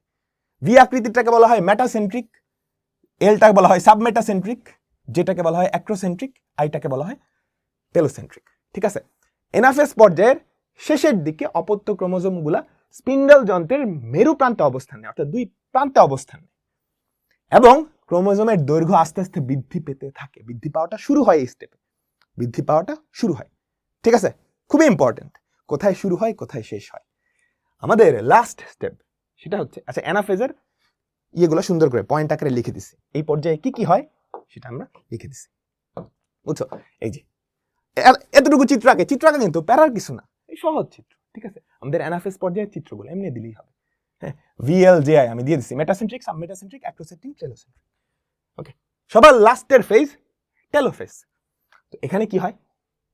এখানে আমাদের প্রোফেজের যেই ধাপগুলা সেগুলা বিপরীতভাবে ঘটতে থাকে। ক্রোমোজোমগুলো সরু এবং লম্বা আকার ধারণ করতে থাকে। হ্যাঁ, তারপর কি হয়? এরা আস্তে আস্তে জড়ায়ে গিয়ে নিউক্লিয়ার রেটিকুলাম গঠন করে, নিউক্লিওলাসের পুনরাবৃত্তি ঘটে, নিউক্লিয়ার রেটিকুলামকে ঘিরে পুনরায় নিউক্লিয়ার মেমব্রেন সৃষ্টি হয়। ফলে দুইটা মেরুতে দুইটা নিউক্লিয়াস, দুইটা বাচ্চা নিউক্লিয়াস, দুইটা অপত্য নিউক্লিয়াসের তৈরি হয়। স্পিন্ডেল যন্ত্রের যে কাঠামোটা সেটা ভেঙে পড়ে এবং তন্তুগুলো আস্তে আস্তে ভ্যানিশ হইতে থাকে। ঠিক আছে, আচ্ছা, এরপর কি? এই পর্যায়ের শেষ। এই পর্যায়ে শেষ মানে কি? ক্যারিওকাইনেসিস শেষ। ঠিক আছে, ক্যারিওকাইনেসিস শেষ। এরপর কি হবে? সাইটোকাইনেসিস। সাইটোকাইনেসিস, তো সাইটোকাইনেসিস কিভাবে হয়? তো ক্যারিওকাইনেসিস শেষে এবার সাইটোকাইনেসিসের পালা, সাইটোপ্লাজম বিভাজন। তো উদ্ভিদ কোষে, এটা হচ্ছে উদ্ভিদ কোষ। উদ্ভিদ কোষে কি হয় জানো? টেলোফেজ পর্যায়ের শেষে বিষুবীয় তলে এন্ডোপ্লাজমিক জালিকার ক্ষুদ্র অংশগুলা জমা হয়। এই যে বিষুবীয় অঞ্চল মানে ঠিক মাঝামাঝি কি হয়? এন্ডোপ্লাজমিক জালিকার ক্ষুদ্র ক্ষুদ্র অংশ এখানে জমা হয় এবং একটা কোষ প্লেট তৈরি করে। আমাদের সাইটোপ্লাজমীয় যে অঙ্গাণুগুলা, মাইটোকন্ড্রিয়া, প্লাস্টিড, এগুলো কি সমান দুই ভাগে বিভক্ত হয়ে যায়। তারপর কি হয়? এই কোষ প্লেটটা ঠাস করে এই মাতৃকোষটাকে দুইটা বাচ্চা কোষ বা অপত্য কোষে পরিণত করে। ঠিক আছে, এটা কোথায় হয় আমাকে বলো? উদ্ভিদ কোষে। আর প্রাণী কোষের ক্ষেত্রে কি হয়? স্পিন্ডল যন্ত্রের যে বিষুবীয় অঞ্চল আছে না, এই বরাবর আমাদের কোষ ঝিল্লিটা আস্তে আস্তে ভেতরে ঢুকতে শুরু করে, বুঝছো? আস্তে আস্তে ভেতরে ঢুকা শুরু করে, ভেতরে ঢুকতে ঢুকতে ঢুকতে ঢুকতে কি হয়? ঠাস করে দুইটা অংশে ভাগ করে ফেলে। আমি কি বুঝাইতে পারলাম? তো এই হচ্ছে আমাদের টেলোফেজ। ঠিক আছে, তো টেলোফেজ পর্যায়ে কি কি হয় এখানে লেখা আছে, এখানে লেখা আছে। এরপর কি আমাদের সাইটোকাইনেসিস প্রক্রিয়াটাও লেখা আছে। উদ্ভিদের ক্ষেত্রে কি হয় আমি মাত্রই এক্সপ্লেইন করছি, ওই জিনিসটা একটু সুন্দর করে লেখা আছে। প্রাণীর ক্ষেত্রে কি হয় সেটাও লেখা আছে।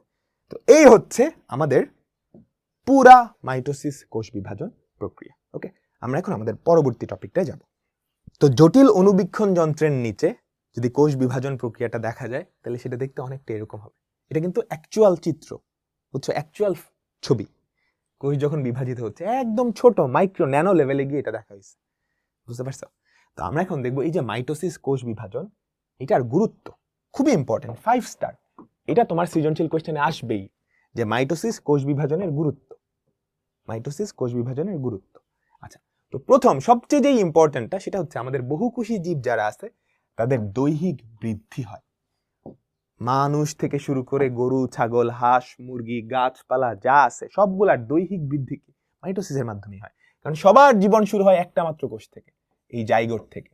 তারপর এটা থেকে 2টা কোষ, তারপর তার থেকে 4টা কোষ, এভাবে করে পুরা বড় একটা মানুষ কার মাধ্যমে তৈরি হয়? অবশ্যই কি মাইটোসিসের মাধ্যমেই তো তৈরি হয়। বুঝতে পারছো? মানুষের দেহে কতগুলা কোষ আছে তুমি জানো? প্রায় 30 ট্রিলিয়ন কোষ এমসিকিউতে আসতে পারে। হ্যাঁ, এন্ড একটা জাইগোট থেকে তোমার মতো মানুষ তৈরি করতে যদি নিয়ন্ত্রণ না করা হয় কিংবা পর্যাপ্ত পরিমাণ পুষ্টি থাকে, 40-50 দিনের মতোই কি সময় লাগে। কই লেখা আছে? এটা এখানে লেখা নেই। হ্যাঁ, বুঝতে পারছো? যদি যদি কি হয়, পর্যাপ্ত পুষ্টি দেওয়া হয় এবং কোনো নিয়ন্ত্রণ না করা হয়, একটা জাইগোট থেকে এরকম মানুষ তৈরি করতে 40-50 দিনের মতো সময় কিন্তু যথেষ্ট। বুঝতে পারছো? আচ্ছা, এরপর মাইটোসিসের কারণে কি হয়? অঙ্গজ বৃদ্ধি হয়, তাই না? তোমার হাত পা ছোট ছিল, আস্তে আস্তে বড় হয়েছে। হ্যাঁ, এরপর দেখো, জনন কোষের সংখ্যা বৃদ্ধিতে মাইটোসিস গুরুত্বপূর্ণ ভূমিকা রাখে। খুবই ইম্পর্টেন্ট কথা, খুবই ইম্পর্টেন্ট কথা। জনন কোষ, ভাইয়া জনন কোষে না মিওসিস হয়? আচ্ছা, সেটা তো হয়। হ্যাঁ, জনন মাতৃকোষে মিওসিস হয়, বুঝছো? জনন মাতৃকোষ, এই হচ্ছে আমাদের একটা জনন মাতৃকোষ, যেখান থেকে ধরো আমার পুংগ্যামেট তৈরি হবে বা শুক্রাণু তৈরি হবে। ঠিক আছে? এখন আমার জনন মাতৃকোষ একটা তো না। ইনিশিয়ালি কি হয়, এই জনন মাতৃকোষটা বিভাজিত হয়ে অনেকগুলা জনন মাতৃকোষ তৈরি করে, অনেকগুলা জনন মাতৃকোষ তৈরি করে, বুঝছো? ওগুলা মিওসিস পদ্ধতিতে বিভাজিত হয়ে পুংগ্যামেট বা শুক্রাণু তৈরি করে। কাহিনী বুঝতে পারছো? ঠিক আছে, তাহলে জনন কোষের সংখ্যা বৃদ্ধিতে। আবার আমরা যখন মিওসিস পড়বো তখন তুমি দেখবা মিওসিসের যে সেকেন্ড স্টেপটা সেটা আসলে মাইটোসিস, সেটা আসলে মাইটোসিস। ঠিক আছে, তো খুবই ইম্পর্টেন্ট, জনন কোষের সংখ্যা বৃদ্ধিতে কোনটা? মাইটোসিস। অনেকে ভুল করে, এটা এমসিকিউতে আসে, অনেকে ভুল করে মিওসিস দাঁড়ায়। আচ্ছা, এরপর ক্ষতস্থান, তোমাদের হাত কেটে গেছে বা চামড়া টামড়া ছিলে গেছে, এরকম কাহিনী তো সবারই হয়েছে, তাই না? আমার নিজের অনেক জায়গায় হয়েছে, তাই না? অনেক জায়গায় হয়েছে। এখন ওটা হলে দেখবা কয়েকদিনের মধ্যে ক্ষতস্থানটা সেরে যায়। কিসের মাধ্যমে সারে? মাইটোসিস কোষ বিভাজন, অন্য কোনো কোষ বিভাজন না। বুঝতে পারছো? মাইটোসিস কোষ বিভাজন। এরপর তোমাদের দেহে কিছু সেল আছে যাদের আয়ুষ্কাল নির্দিষ্ট। তোমরা জানো তোমাদের যে লোহিত রক্তকণিকা, রেড ব্লাড সেল, ওটা কিন্তু নির্দিষ্ট সময় পর 120 দিন বা 90 দিন, আমি এক্স্যাক্টলি মনে নাই, পরপর কি ও মারা যায় না? ও মারা গেলে ওর সংখ্যা বৃদ্ধি কে করে? মাইটোসিস কোষ বিভাজন। ঠিক আছে, ঠিক আছে। আচ্ছা, এটা তো মাইটোসিস কোষ বিভাজনের উপকারী দিক, কিছু ক্ষতিকারক দিকও আছে। অনিয়ন্ত্রিত মাইটোসিস কোষ বিভাজনের ফলে টিউমার এমনকি ক্যান্সারও হতে পারে, বুঝছো? অনিয়ন্ত্রিত মাইটোসিস কোষ বিভাজন মানে কি? দেখো, ধরো তোমার বডিতে এখন এই কোষটা আছে, একটা কোষ আছে, এই কোষটা বিভাজিত হয়ে তোমার বডির রিকোয়ারমেন্ট হচ্ছে 64টা কোষ তৈরি করা, ধরো 4টা কোষ তৈরি করা। ঠিক আছে, তোমার বডির রিকোয়ারমেন্ট হয়েছে এটা থেকে 4টা দেহ কোষ তৈরি হবে। ঠিক আছে, তাহলে 2বার মাইটোসিস হইলেই তো হয়ে যায়। এখন 2বার মাইটোসিস হওয়ার পর এই যে মাইটোসিস প্রক্রিয়া, এটাকে তো থামাইতে হবে। এটাকে যে থামায় সেটা একটা প্রোটিন, বুঝছো? মাইটোসিস কোষ বিভাজন প্রক্রিয়াকে নিয়ন্ত্রণ করে একটা প্রোটিন, এখন কোনো কারণে যদি এই প্রোটিনটা ক্ষতিগ্রস্ত হয় বা এফেক্টেড হয়, তাহলে ও কিন্তু আর কোষ বিভাজনকে নিয়ন্ত্রণ করতে পারবে না। এর ফলে কি হবে? এটা থামবেই না, অনেক কোষ তৈরি হতে থাকবে। এর ফলে টিউমার, দেখবে যেখানে টিউমার হয় ওখানে ফুলে যায়, বুঝছো? এর ফলে কি তোমাদের বডিতে টিউমার তৈরি হতে পারে।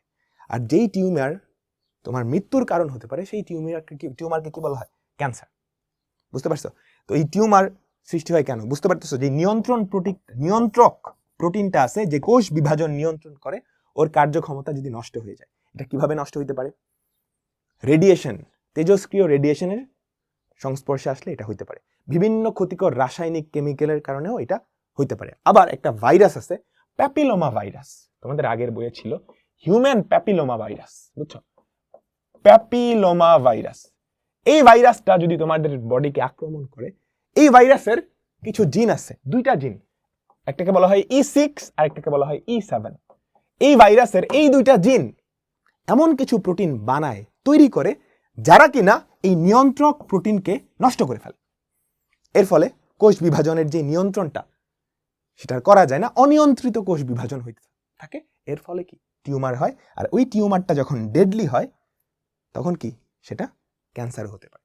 তো টিউমার বা ক্যান্সার কিন্তু মাইটোসিস কোষ বিভাজনের কি একটা আউটকাম, অনিয়ন্ত্রিত মাইটোসিস কোষ বিভাজনের আউটকাম।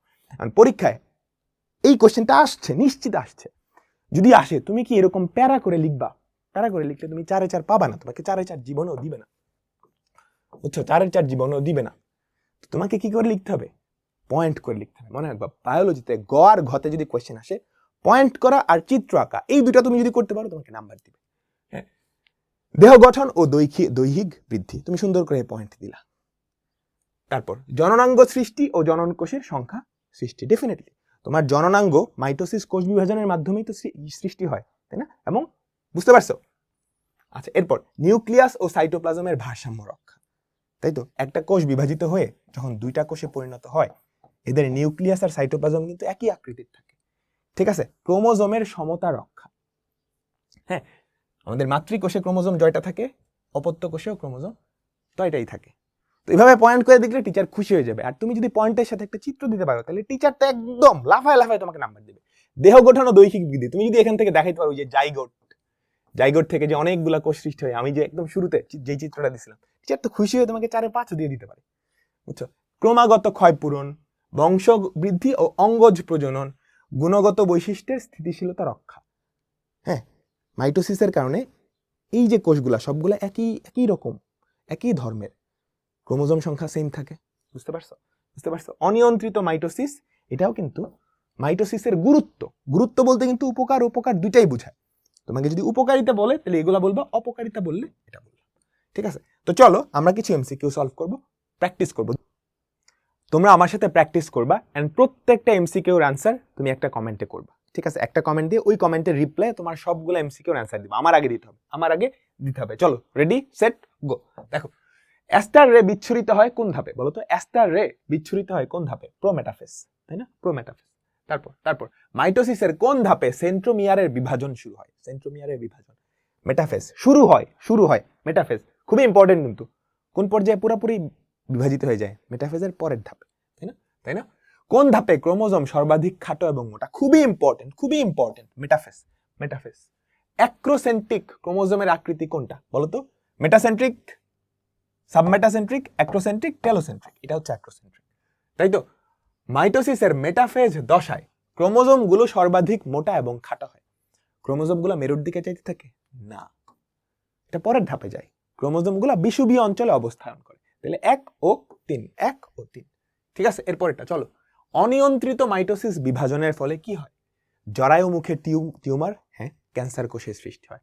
উদ্ভিদ দেহে অর্বুদ, না। তাহলে 1 ও 2, ঠিক আছে? কোষ বিভাজনের কোন ধাপে ক্রোমোজোমের দৈর্ঘ্য বৃদ্ধি পেতে থাকে? আমাকে বলো তো, কোন ধাপে? প্রোফেজে কি ছোট হইতে থাকে, প্রোমেটাফেজেও ছোট হইতে থাকে। অ্যানাফেজ, এরপরে টেলোফেজ, তাই তো?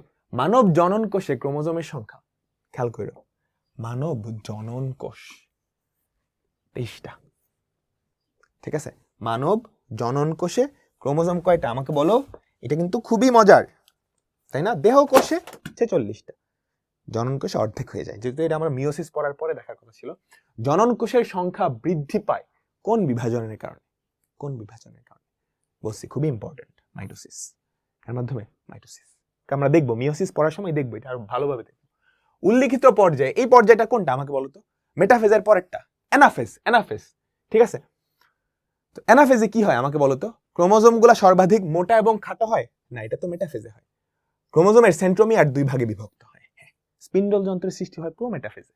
নিউক্লিওলাসের সম্পূর্ণ বিলুপ্তি কোথায় বলো তো? মেটাফেজে, তাই তো? উল্লিখিত পর্যায়ের পরবর্তী ধাপ, এটা কি? অ্যানাফেজ। এরপরটা হচ্ছে টেলোফেজ। তো টেলোফেজে কি হয়? ক্রোমোজোমগুলা সরু ও লম্বা হয়, স্পিন্ডল তন্তুগুলো অদৃশ্য হয়ে যায়, নিউক্লিয়াস আকার বড় হয়। এটা হচ্ছে 1 ও 2। কেমন? মাইটোসিসের কোন পর্যায়ে নিউক্লিয়ার মেমব্রেন ও নিউক্লিওলাসের সম্পূর্ণ বিলুপ্তি ঘটে? বিলুপ্তি হওয়া শুরু করে কোথায়? প্রোমেটাফেজে। সম্পূর্ণ বিলুপ্তি হয় মেটাফেজে। খুবই ইম্পর্টেন্ট। কোথায় শুরু হয় আর কোথায় সম্পূর্ণ হয় মাথায় রাখতে হবে। এই অংশের কোষ বিভাজনের মাধ্যমে, এই অংশে দেখো, বর্ধিত মুকুল কি আমাকে বলো তো? মাইটোসিস। জীবের গুণগত স্থিতিশীলতা নষ্ট হয়, জনন কোষ সৃষ্টি হয়, ক্ষয়পূরণ হয়, ঠিক আছে? এই অংশের কোষ বিভাজন অনিয়ন্ত্রিত হয়, বিশেষ জীবাণু, হ্যাঁ, প্যাপিলোমা ভাইরাস, রাসায়নিক পদার্থ ব্যবহারে, তেজস্ক্রিয়তা ব্যবহারে, তিনটাই। তোমাদের বর্তমান বই নেই, এটা আগের বই ছিল আর কি। ইস্টে কোন ধরনের বিভাজন? ইস্ট হচ্ছে এককোষী একটা কি ছত্রাক, এটাতে অ্যামাইটোসিস কোষ বিভাজন হয়, বুঝছো? তোমাদের বইয়ে নাই, আগের বই ছিল আর কি। হ্যাঁ, কোষ বিভাজনের কোন ধাপে স্পিন্ডল যন্ত্র বা স্পিন্ডল তন্তু বলো তো? প্রোমেটাফেজ, প্রোমেটাফেজ, তাই তো। তারপর একটা, হ্যাঁ, ভি আকৃতির ক্রোমোজোমকে বলা হয় ভি মেটাসেন্ট্রিক, তাই না? আমরা দেখছি, তাই তো। কোন আকারটাকে সাবমেটাসেন্ট্রিক? এল, সাবমেটাসেন্ট্রিক বলা হয় এল, ঠিক আছে। জনন কোষের সংখ্যা বৃদ্ধি, এটা কিন্তু খুবই ইম্পর্টেন্ট, মাইটোসিস। বিভাজনের কোন পর্যায়ে সেন্ট্রোমিয়ার গুলা দুই ভাগে বিভক্ত হয় বলতো? মেটাফেজে মাঝখানে আসে, অ্যানাফেজে বিভক্ত হয়ে যায়, তাই না? তাই তো। কোন ভাইরাসের কারণে ক্যান্সার? Papilloma virus. এটার E6 আর E7 জিন। প্যাপিলোমা ভাইরাসের কোন দুইটা জিন বলতো? E6 আর E7, এই দুইটা জিন। আচ্ছা, কিছু সংক্ষিপ্ত কোশ্চেনের উত্তর আছে, এগুলো কতেও আসতে পারে, খতেও আসতে পারে, আবার এসকিউতেও আসতে পারে, এসকিউতে যদি আসে চেষ্টা করবা 2 লাইন লেখার জন্য, কোনো চিত্র যদি থাকে চিত্র দেওয়ার জন্য। বায়োলজিতে চিত্র খুবই ইম্পর্টেন্ট।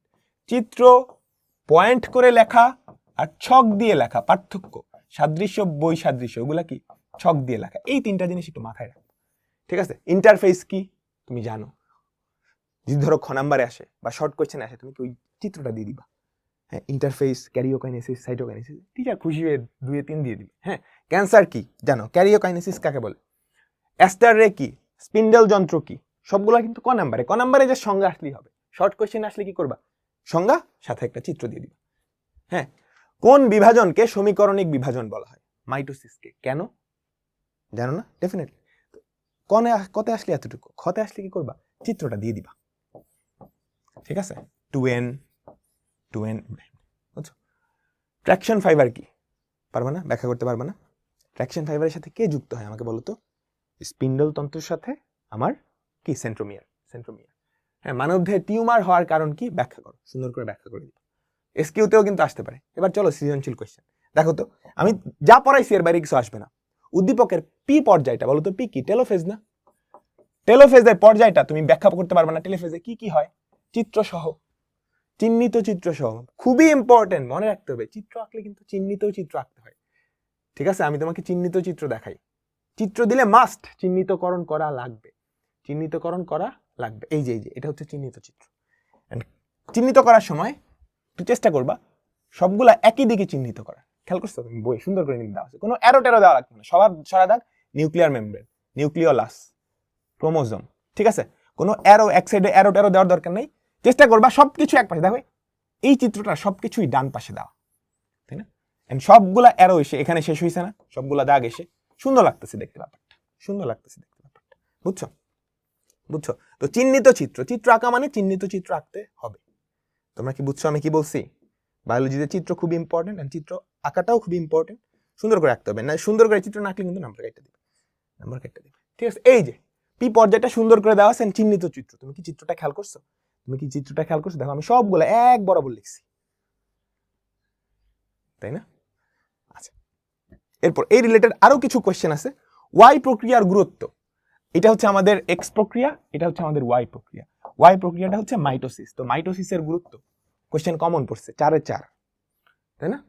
তারপর খেয়াল করো, উচ্চ শ্রেণীর জীবের দৈহিক বৃদ্ধি ও পরিবর্ধনের জন্য এক প্রকার কোষ বিভাজন ঘটে, মাইটোসিস। উক্ত কোষ বিভাজনের একটা ধাপে সেন্ট্রোমিয়ার 2 খণ্ডে বিভক্তিত হয়ে যায়। ফলশ্রুতিতে ক্রোমোজোমগুলা থেকে অপত্য ক্রোমোজোম তৈরি হয়। উল্লিখিত ধাপটা বলো তো? ধাপটা কি? মেটাফেজের পরেরটা, তাই না? চিত্র সহ, সচিত্র, চিত্র না বললেও তুমি চিত্র আঁকা দিবা যদি 3 নম্বরে আসে। চিত্র আর এক্সপ্লেনেশন, চিহ্নিত চিত্র সহ, ঠিক আছে। উদ্দীপকের উল্লিখিত প্রক্রিয়াটা সঠিকভাবে না ঘটলে জীবদেহে কি ধরনের সমস্যা হইতে পারে? জীবদেহ বাড়বে না, হ্যাঁ, মানুষের বড় হওয়া থাইমা যাবে, তাই তো। ক্যান্সার হইতে পারে। এই দুটো জিনিস সুন্দর করে বলে দিলেই হবে। ক্ষতস্থান পূরণ হবে না, হ্যাঁ। তারপর তোমার রক্তকণিকা যদি নষ্ট হয়ে যায়, রেড ব্লাড সেল, ওগুলোও তো রিপ্রোডাকশনের সময় তুমি মারাই যাবা, ঠিক আছে। এই চিত্রগুলা খেয়াল করো, দেখো কি বলছে। ইন্টারফেস কি বলতে পারবা? টিউমার হওয়ার কারণ কি বলতে পারবা, ঠিক আছে। উদ্দীপকের কোষ বিভাজনের বি ধাপটা কি আমাকে বলো তো? বি ধাপটা, ওরা কি মাঝখানে একদম লাট সাহেবের মতো বসে আছে, মেটাফেজ। তো মেটাফেজ ধাপে কি হয়? চিত্র সহ ব্যাখ্যা করবা, হ্যাঁ। ক্রোমোজোমের বিভিন্ন পরিবর্তন ধাপ এ থেকে এ সৃষ্টি করে। তাহলে এখান থেকে এখানে যাইতে ক্রোমোজোমের কি কি পরিবর্তন হয় তুমি সুন্দর করে এক্সপ্লেন করতে পারবে না। ক্রোমোজোম ফার্স্টে কি মোটা এবং খাটো হয় জল বিয়োজন করতে করতে, তারপর আসতে কি দুইটা ক্রোমাটিডে ভাগ হয়, তাই না? তারপর সেন্ট্রোমিয়ার ভাগ হয়ে যায়। সুন্দর করে এক্সপ্লেন করবে, সুন্দর করে চিত্র সহ এক্সপ্লেন করবে, ঠিক আছে? এটা কি সেন্ট্রিওল, এই যে 46টা ক্রোমোজোম, 46টা, তাহলে এটা কি মাইটোসিস, কোষ বিভাজন। প্রোটোপ্লাজম কাকে বলে, এটা অধ্যায় 2 এর। হ্যাঁ, রক্তকে মানবদেহের, এটা অন্য অধ্যায়ের। চিত্র এর অঙ্গাণুটি বি প্রক্রিয়ায়, দেখো সেন্ট্রিওল মাইটোসিস কোষ বিভাজনে কি হেল্প করে? প্রাণী কোষে। এটা কোথায় হেল্প করে আমাকে বলো তো? প্রাণী কোষে আমাদের যে স্পিন্ডল যন্ত্র বা মাকু যন্ত্র সেটা তৈরি করতে সেন্ট্রিওল হেল্প করে। সেন্ট্রিওল 2 ভাগে বিভক্ত হয়ে 2টা মেরুতে চলে যায়। তারপর কি করে? আমাদের প্রাণী দেহের যেই তন্তু, সেই তন্তুগুলা বা মাইক্রোটিউবুলগুলা কালেক্ট করে রের মতো অ্যাস্টার রে তৈরি করে, এবং কি আমাদের স্পিন্ডল যন্ত্র। তারপর বি প্রক্রিয়াটা অনিয়ন্ত্রিত হলে কি কি সমস্যা হবে? এই যে টিউমার, ক্যান্সার, ওগুলো সুন্দর করে এক্সপ্লেন করে দিল। তো এর মাধ্যমে আমাদের মাইটোসিস শেষ হলো। আমরা পরবর্তী পার্ট মিওসিসে যাব। তো আমরা এখন মিওসিস এটা দেখব। তো মিওসিস কখন হয়, কেন হয়? মিওসিস সাধারণত উন্নত শ্রেণীর কোথায়? জনন মাতৃকোষে হয়। এটার উদ্দেশ্য কি? এটার উদ্দেশ্য হচ্ছে জনন কোষ বা গ্যামিট তৈরি করা, বুঝছো?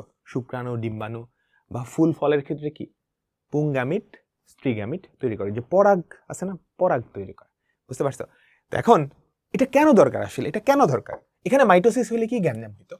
আচ্ছা, প্রথমত এটা হচ্ছে ধরো জনন মাতৃকোষ। এই জিনিসটা কি? জনন মাতৃকোষ, যেখান থেকে জনন কোষ তৈরি হয়, মানে গ্যামিট তৈরি হয়, এটা কি আমাদের জনন মাতৃকোষ, ঠিক আছে? জনন মাতৃকোষ কিন্তু 2n বা ডিপ্লয়েড, বুঝছো? জনন মাতৃকোষ কি 2n বা ডিপ্লয়েড। এই জনন মাতৃকোষটা দেহকোষ থেকেই তৈরি হয়েছে, দেহকোষ বা সোমাটিক সেল থেকেই মাইটোসিস প্রক্রিয়ায় এই কোষটা জনন মাতৃকোষ তৈরি হয়েছে, জনন মাতৃকোষ তৈরি হয়েছে। এখন এই জনন মাতৃকোষ থেকে আবার যদি মাইটোসিস প্রক্রিয়ায়, ধরো কথার কথা আমরা ধরে নিলাম যে মিওসিস বলতে কিছু নাই, মাইটোসিস প্রক্রিয়ায় 2টা জনন কোষ তৈরি হলো, ঠিক আছে? কেমন? মাইটোসিস প্রক্রিয়ায় 2টা জনন কোষ, ঠিক আছে? এটা ধরো পুরুষের দেহ আর এটা ধরো স্ত্রীর দেহ, ঠিক আছে? আচ্ছা, তাহলে এইটা ধরো আমাদের পুংগ্যামিট,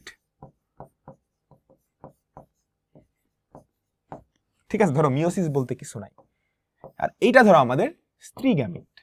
এখন এই পুংগ্যামিট আর স্ত্রী গ্যামিট যদি মিলিত হয়, দুইটাতে 2n ক্রোমোজোম না, মিলিত হওয়ার পর আমাকে বলো তো টোটাল কয়টা ক্রোমোজোম হয়ে যাবে? নতুন যেই বাচ্চাটা, তার দেহে কিন্তু 4n সংখ্যক ক্রোমোজোম হয়ে যাবে। এরপর ও যখন আবার প্রজনন করবে, ওর বাচ্চার দেহে হয়ে যাবে 8n। তাইলে মানুষের ঘর থেকে আর মানুষ হবে না, সুপারম্যান জন্মাবে, বুঝতে পারছো? কারণ কি, ক্রোমোজোমেই তো জীবের সবকিছু লেখা থাকে, তাই না? একটা জীব কেমন হবে না হবে। এখন আমার দেহে ক্রোমোজোম 46টা, আমার সন্তানের দেহে যদি ডাবল হয়ে যায়, 92টা হয়ে যায়, হয়তো আর মানুষ থাকবে না, বুঝতে পারছো? তার মানে মাইটোসিস দিয়ে আসলে হবে না, এখানে অন্য একটা কি কোষ বিভাজন লাগবে। সেই কোষ বিভাজনটাই কি? মিওসিস।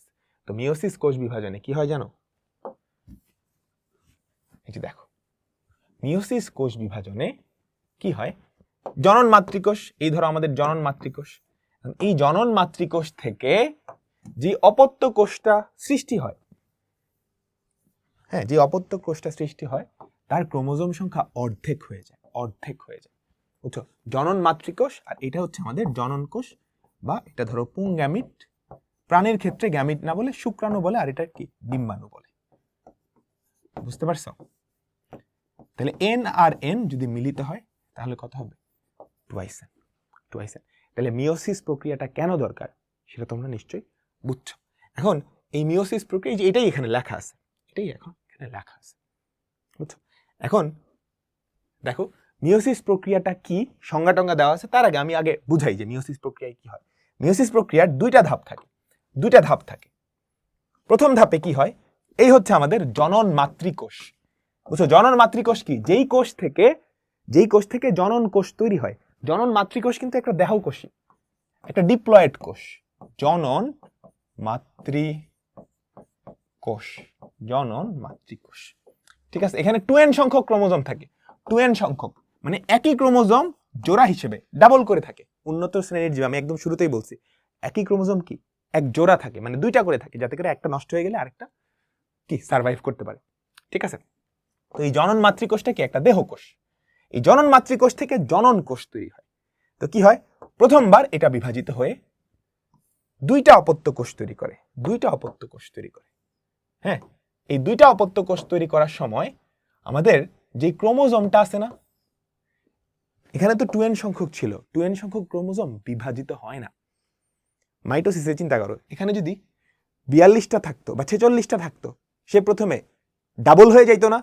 তারপর চিন্তা করো মাইটোসিসে কি হইতো, এখানে যদি 46টা থাকতো, ফার্স্টে কি হইতো, ক্রোমোজোম ডাবল হয়ে যাইতো, তারপর 92টা হইতো, 92টার অর্ধেক এখানে যাইতো, অর্ধেক এখানে যাইতো।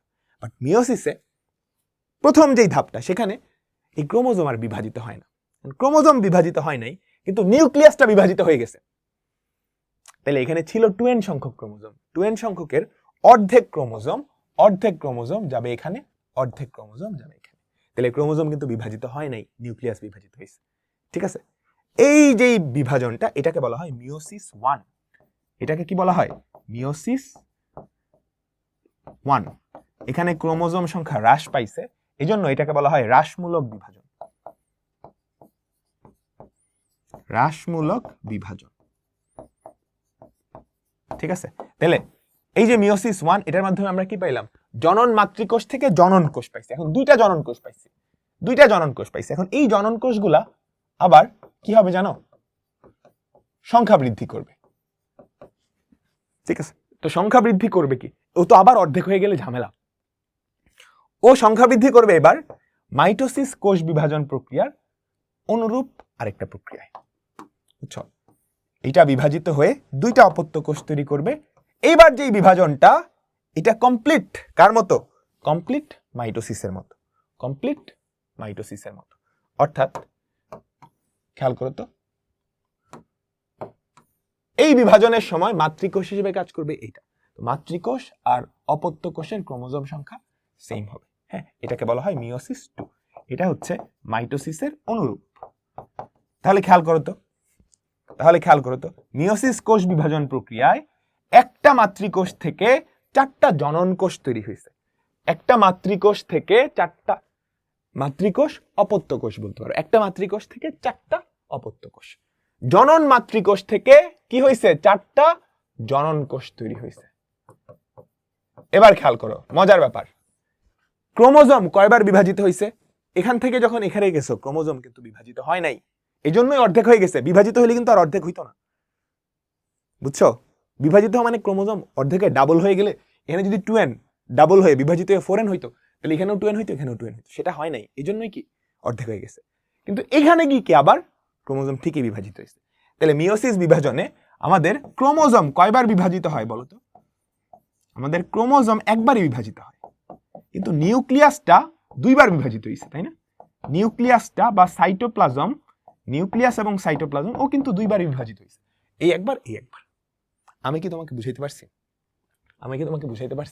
আচ্ছা, এবার খুবই ইম্পর্টেন্ট একটা কথা, মিওসিস সব সময় ডিপ্লয়েড কোথায় হয়? ডিপ্লয়েড কোষে, অর্থাৎ 2n। কারণ মিওসিসে ক্রোমোজোম সংখ্যা অর্ধেক হয়ে যায় না। বুঝছো? অর্ধেক হয়ে যায়। চিন্তা করো, যদি ডিপ্লয়েড না থেকে কোনো হ্যাপ্লয়েড জীব, আমরা দেখছি হ্যাপ্লয়েড জীব কিন্তু আছে, যে নিম্ন শ্রেণীর উদ্ভিদ যারা, শৈবাল, ছত্রাক, ওদের এখানে মিওসিস জীবনেও হবে না। কারণ মিওসিস হলে এটা যদি অর্ধেক হয়ে যায়, বেচারার আসেই কি এক জোড়া, মানে একটা করে আছে, প্রত্যেকটা ক্রোমোজোম একটা করে আছে, এখানে জোড়া।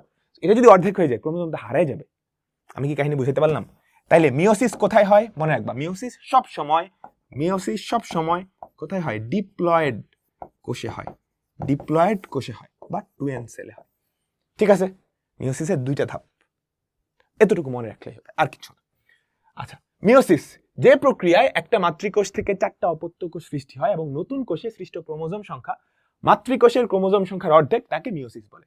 মিওসিস বিভাজনের ক্ষেত্রে নিউক্লিয়াসের বিভাজন কয়বার? নিউক্লিয়াসের বিভাজন হয় 2বার, ক্রোমোজোমের বিভাজন 1বার। এর কারণেই সৃষ্ট অপত্য কোষগুলোতে ক্রোমোজোম সংখ্যা অর্ধেক হয়ে যায়। কোথায় ঘটে মিওসিস প্রধানত জীবের জনন কোষ বা গ্যামেট সৃষ্টির সময়।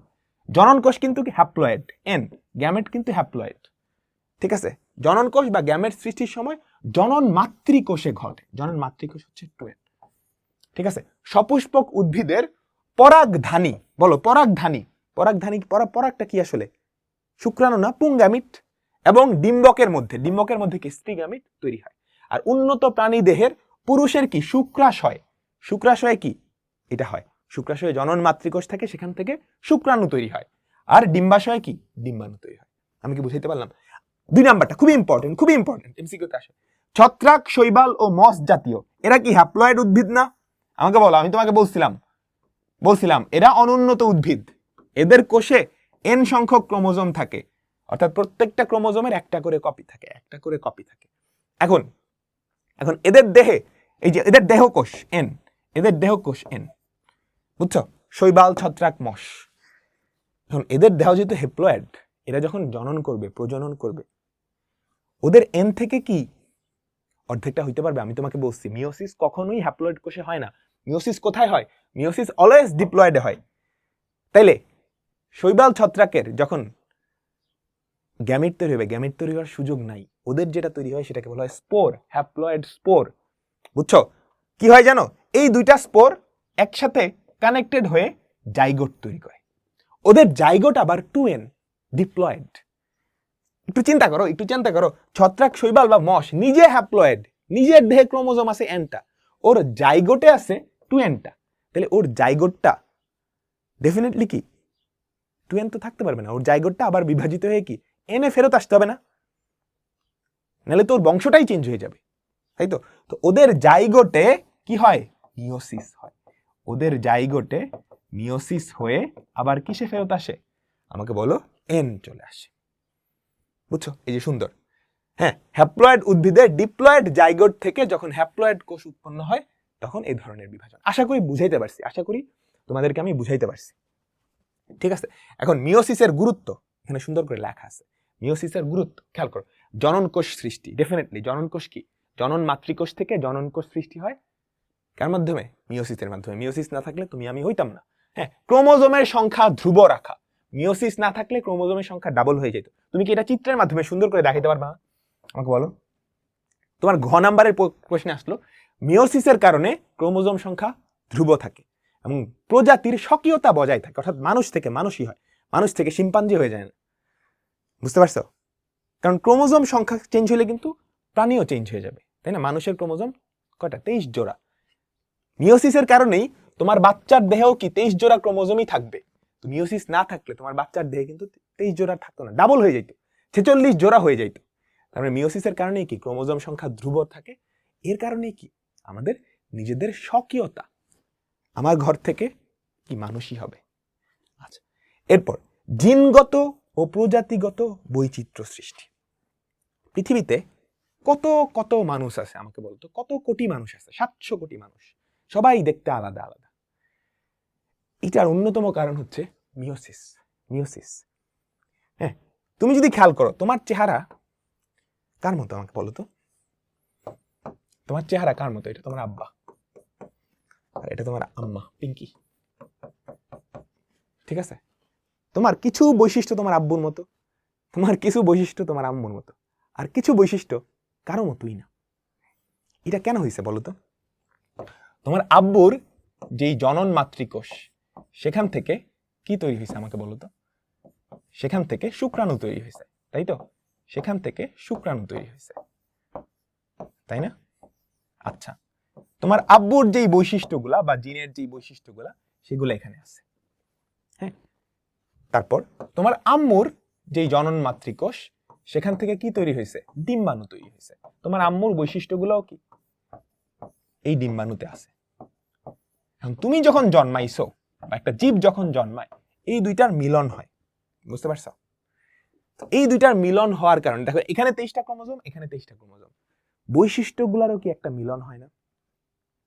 বুঝছো?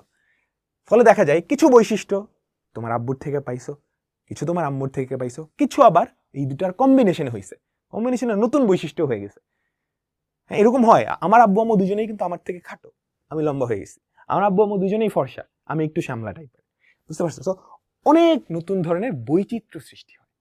হ্যাঁ, এবং এর মাধ্যমে কি হয় জানো? যেই বৈশিষ্ট্যগুলা তোমাকে নতুন দুনিয়ায়, সামনের দুনিয়ায় বেঁচে থাকতে হেল্প করে, ওই বৈশিষ্ট্যগুলো আস্তে আস্তে প্রকট হইতে থাকে। আস্তে আস্তে কি প্রকট হইতে থাকে। একটু মনোযোগ দেখো তো, এই প্রক্রিয়াটা কি? এটা কি মাইটোসিস না? দেখো 2n থেকে 2n হয়েছে। হ্যাঁ, তো এই প্রক্রিয়ার দ্বারা কোনটা হয় আমাকে বলো তো? বহুকোষী জীবের দৈহিক বৃদ্ধি ঘটে। আমরা এমসিকিউ গুলো সলভ করি। এ প্রক্রিয়ায় কতটি অপত্য কোষ, এটা কি মিওসিস, কয়টা অপত্য কোষ তৈরি হয়? 4টা অপত্য কোষ, 4টা অপত্য কোষ। ঠিক আছে, এ প্রক্রিয়ায় বলতো নিউক্লিয়াস কয়বার বিভাজিত হয়? নিউক্লিয়াস হয় 2বার, ক্রোমোজোম হয় 1বার। তাহলে প্রথমটা ঠিক আছে? না। জনন কোষ উৎপন্ন হয়, ঠিক আছে। ডিপ্লয়েড মাতৃকোষে হয়, তাহলে 2 ও 3, 2 ও 3। এরপর মিওসিস কোষ বিভাজনের মাধ্যমে কোনটা ঘটে? জীবের ক্ষতস্থান না, এটা মাইটোসিস দিয়ে হয়। প্রজাতিতে বৈচিত্র্যের সৃষ্টি হয়, ঠিক আছে। পরের দুইটা মাইটোসিস হয়। নিচের কোনটাতে মিওসিস ঘটে বলতো? উদ্ভিদের পরাগধানী। উদ্ভিদের পরাগধানী। তারপর বিচিত্রের কোষ বিভাজন, বিচিত্রে এটা কি আমাকে বলতো? 1টা থেকে 4টা হইছে মিওসিস। ক্রোমোজোম 1বার বিভাজিত হয়, ক্রোমোজোম 1বার, নিউক্লিয়াস 2বার। মাতৃকোষ ও নতুন সৃষ্ট কোষ সমগুণ সম্পন্ন না, নতুন সৃষ্ট কোষের ক্রোমোজোম সংখ্যা মাতৃকোষের অর্ধেক হয়, এটা ঠিক আছে। 1 3 1 3, কেমন? এরপর খেয়াল করো, এ ও বি চিহ্নিত স্থানগুলোতে ক্রোমোজোম সংখ্যা কত হবে? দেখো 4বার বিভাজিত হয়েছে না, তাহলে এটা মিওসিস। তাহলে 24 থেকে কত হবে? 12, এতে হবে 12, বিতেও কিন্তু 12ই। প্রথমটা রাসমূলক, পরেরটা কিন্তু ঠিক আছে, তাহলে 12 12। অনেকে কিন্তু ভুল করে। হ্যাঁ, উদ্দীপকে প্রদর্শিত কোষ বিভাজনের ফলে, এটা কি মিওসিস, কি হয় আমাকে বলো? প্রজাতির মধ্যে বৈচিত্র্য দেখা দেয়। হ্যাঁ, প্রজাতির ক্রোমোজোম সংখ্যা ধ্রুবক রাখে। হ্যাঁ, নাহলে কিন্তু ক্রোমোজোম সংখ্যা ডাবল হয়ে যেত, তাই না? কোষের স্বাভাবিক আকার আকৃতি বজায় রাখে, কোষের স্বাভাবিক আকার আকৃতি, এইটা কি? এটা বজায় রাখে। আমাকে বলো, এটা তো মাইটোসিসের কারণে হয়। তো 1 ও 2 হচ্ছে আমাদের। তো চলো এর পরেরটা দেখো, মানব দেহে মিওসিস কোষ বিভাজনে প্রতিটা অপত্য কোষে কয়টা করে ক্রোমোজোম থাকে? জনন মাতৃকোষে কয়টা থাকে? 46টা, তাই না? 23 জোড়া, তাহলে অর্ধেক হয়ে যাবে না? আমাকে বলো তো অর্ধেক কত? 46-এর অর্ধেক 23টা, 23টা, ঠিক আছে। মিওসিস ঘটে সপুষ্পক উদ্ভিদের কোথায়? পরাগধানীতে। বাকি সব জায়গায় কি? মাইটোসিস। ওকে, আচ্ছা। এরপরেরটা খেয়াল করো, এটা অলরেডি আমরা করছি, তো আমরা এখন সিকিউতে যাব। তবে তার আগে আমরা একটু বইটা দেখে নিই। হ্যাঁ, খুব বেশি না, মিওসিস সম্পর্কে কিছু কথাবার্তা লেখা আছে, এগুলো আমরা অলরেডি দেখে ফেলছি, ঠিক আছে। মিওসিস কেন হয় সুন্দর করে এক্সপ্লেন করা আছে। আমি যা বলছি এটাই, ঠিক আছে। এখন মিওসিস যদি না হইতো, হ্যাঁ, তাইলে প্রজননের ফলে কি হয়ে যেত? আমাকে বলো তো ক্রোমোজোম সংখ্যা ডাবল হয়ে যেত না? চিন্তা করো। এখন মাঝে মাঝে এরকম হয়, অ্যাক্সিডেন্ট, বুঝছো, অস্বাভাবিক কিছু ঘটনা ঘটে যায়, ফলে দেখা যায় কি প্রজননের ফলে মিওসিসটা আর হয় নাই, এন আর এন হয় নাই, 2n যোগ হয়ে 4n হয়ে গেছে। বুঝতে পারছো? এরকম কিছু ঘটনা হয়েছে, হ্যাঁ। তো ক্রোমোজোম সংখ্যা যদি বাইরে যায়, তাহলে কি নতুন একটা প্রজাতির উদ্ভব ঘটবে না? সেটা হয়েছে। খেয়াল করো, এই যে মাঝে হঠাৎ করে ক্রোমোজোম সংখ্যা বেড়ে গিয়ে নতুন প্রজাতির উদ্ভব ঘটতে পারে। হ্যাঁ, যেমন ব্যাঙের একটা প্রজাতি নাম দেওয়া আছে, তুমি চাইলে নামটা মুখস্থ করতে পারো, জেনোভাস ট্রপিকালিস। এর সম্পূর্ণ ক্রোমোজোম সেট দ্বিগুণ হয়ে জেনোপাস লেইভিস নামের একটা প্রজাতির উদ্ভব ঘটে, ঠিক আছে। এই যে খেয়াল করো, হ্যাঁ, এই যে এটা ছোট ছিল, এটার ক্রোমোজোম সংখ্যা ডাবল হয়ে ব্যাঙটা দেখো অনেক বড় হয়ে গেছে, তাই না? আবার প্ল্যান্টি রাজ্যের বিভিন্ন সদস্য যেমন আলুর দেহকোষে এই প্রক্রিয়া স্বাভাবিক ঘটনা। আলু মাঝে মাঝে অনেক বড় হয় না? এটার একটা কারণ হচ্ছে এইটা, বুঝতে পারছো? এই দেখো সুন্দর করে লেখা আছে, অনেক সময় আমরা ইচ্ছাকৃতভাবে খাদ্য হিসেবে ব্যবহার করার জন্য উদ্ভিদের এই জাত বেছে নিই, এমনকি সেরকম জাত পরিকল্পিতভাবে সৃষ্টি করি, কারণ তা আকারে তুলনামূলক বড়। আচ্ছা, ঠিক আছে। এর পরের প্যারাটা খুবই ইম্পর্টেন্ট, এটাই দেখো, ক্রোমোজোম বা জেনেটিক বস্তুর সমতা রক্ষা করা ছাড়াও জিনগত বৈচিত্র্য বজায় রাখা মিওসিসের একটা গুরুত্বপূর্ণ কি অবদান। হ্যাঁ, যৌন জনন করে এমন সকল জীবে মিওসিসের মাধ্যমে জিনের পুনর্বিন্যাস হয়ে জিনগত বৈচিত্র্য সৃষ্টি হয়ে থাকে। কোনো প্রজাতির টিকে থাকা বা না থাকা মূলত নির্ভর করে তার সদস্য জীবদের মধ্যে কতটা বৈচিত্র্য আছে তার উপরে, ঠিক আছে। এই যে ভাল্লুকের কথাই চিন্তা করো, হ্যাঁ, মেরু ভাল্লুক, সাদা ভাল্লুক, আবার কালো ভাল্লুক হয় না? চিন্তা করো, এখন মেরু ভাল্লুক কেন মেরু অঞ্চলে এখনো বাইচে আছে? কারণ বরফের রং সাদা। তো শিকারীরা যদি ওই সাদা ভাল্লুককে মারতে যায়, সহজে কিন্তু খুঁজে পাবে না, মানে বরফের সাথে মিশে যাবে। এখন ওখানে যদি কালো ভাল্লুক থাকতো, ধরো একটা সময় কালো ভাল্লুক ছিল, ওই কালো ভাল্লুকগুলা সব কি মরে গেছে, কারণ কি শিকারীরা শিকার করে নিছে। এখন ওই ভাল্লুকের মধ্যে যদি ওই বৈচিত্র্যটা না থাকতো, সবই যদি কালো ভাল্লুক হইতো তাহলে তো ভাল্লুকের অস্তিত্বই থাকতো না।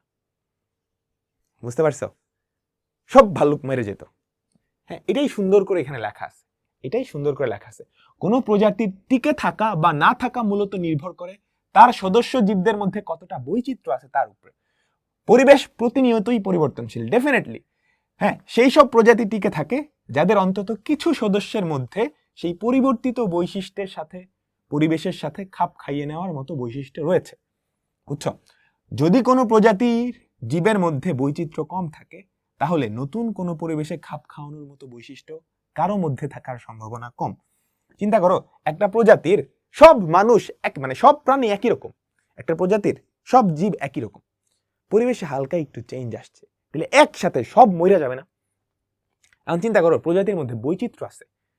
হ্যাঁ, বৈচিত্র্য আছে, যে একজন ঠান্ডা সহ্য করতে পারে, একজন গরম সহ্য করতে পারে। বুঝছো? তাহলে ধরো খুব ঠান্ডা চলে আসছে, যে গরম সহ্য করতে পারে কিন্তু ঠান্ডা পারে না, ও মরে গেছে, ঠিক আছে। কিন্তু যে ঠান্ডা সহ্য করতে পারে ও তো বাচ্চা থাকবে, ওর মাধ্যমে কি প্রজাতিটা টিকে থাকবে না পৃথিবীতে? বুঝছো? সো বৈচিত্র্য কম থাকলে পুরো প্রজাতিটাই কি বিলুপ্ত হয়ে যেতে পারে। ঠিক আছে? ঠিক আছে, তোমরা কি বুঝছো? তোমরা কি বুঝছো? আমাকে সবাই বলো, আমাকে সবাই বলো। হ্যাঁ, সো এই মিওসিসটা কি করে?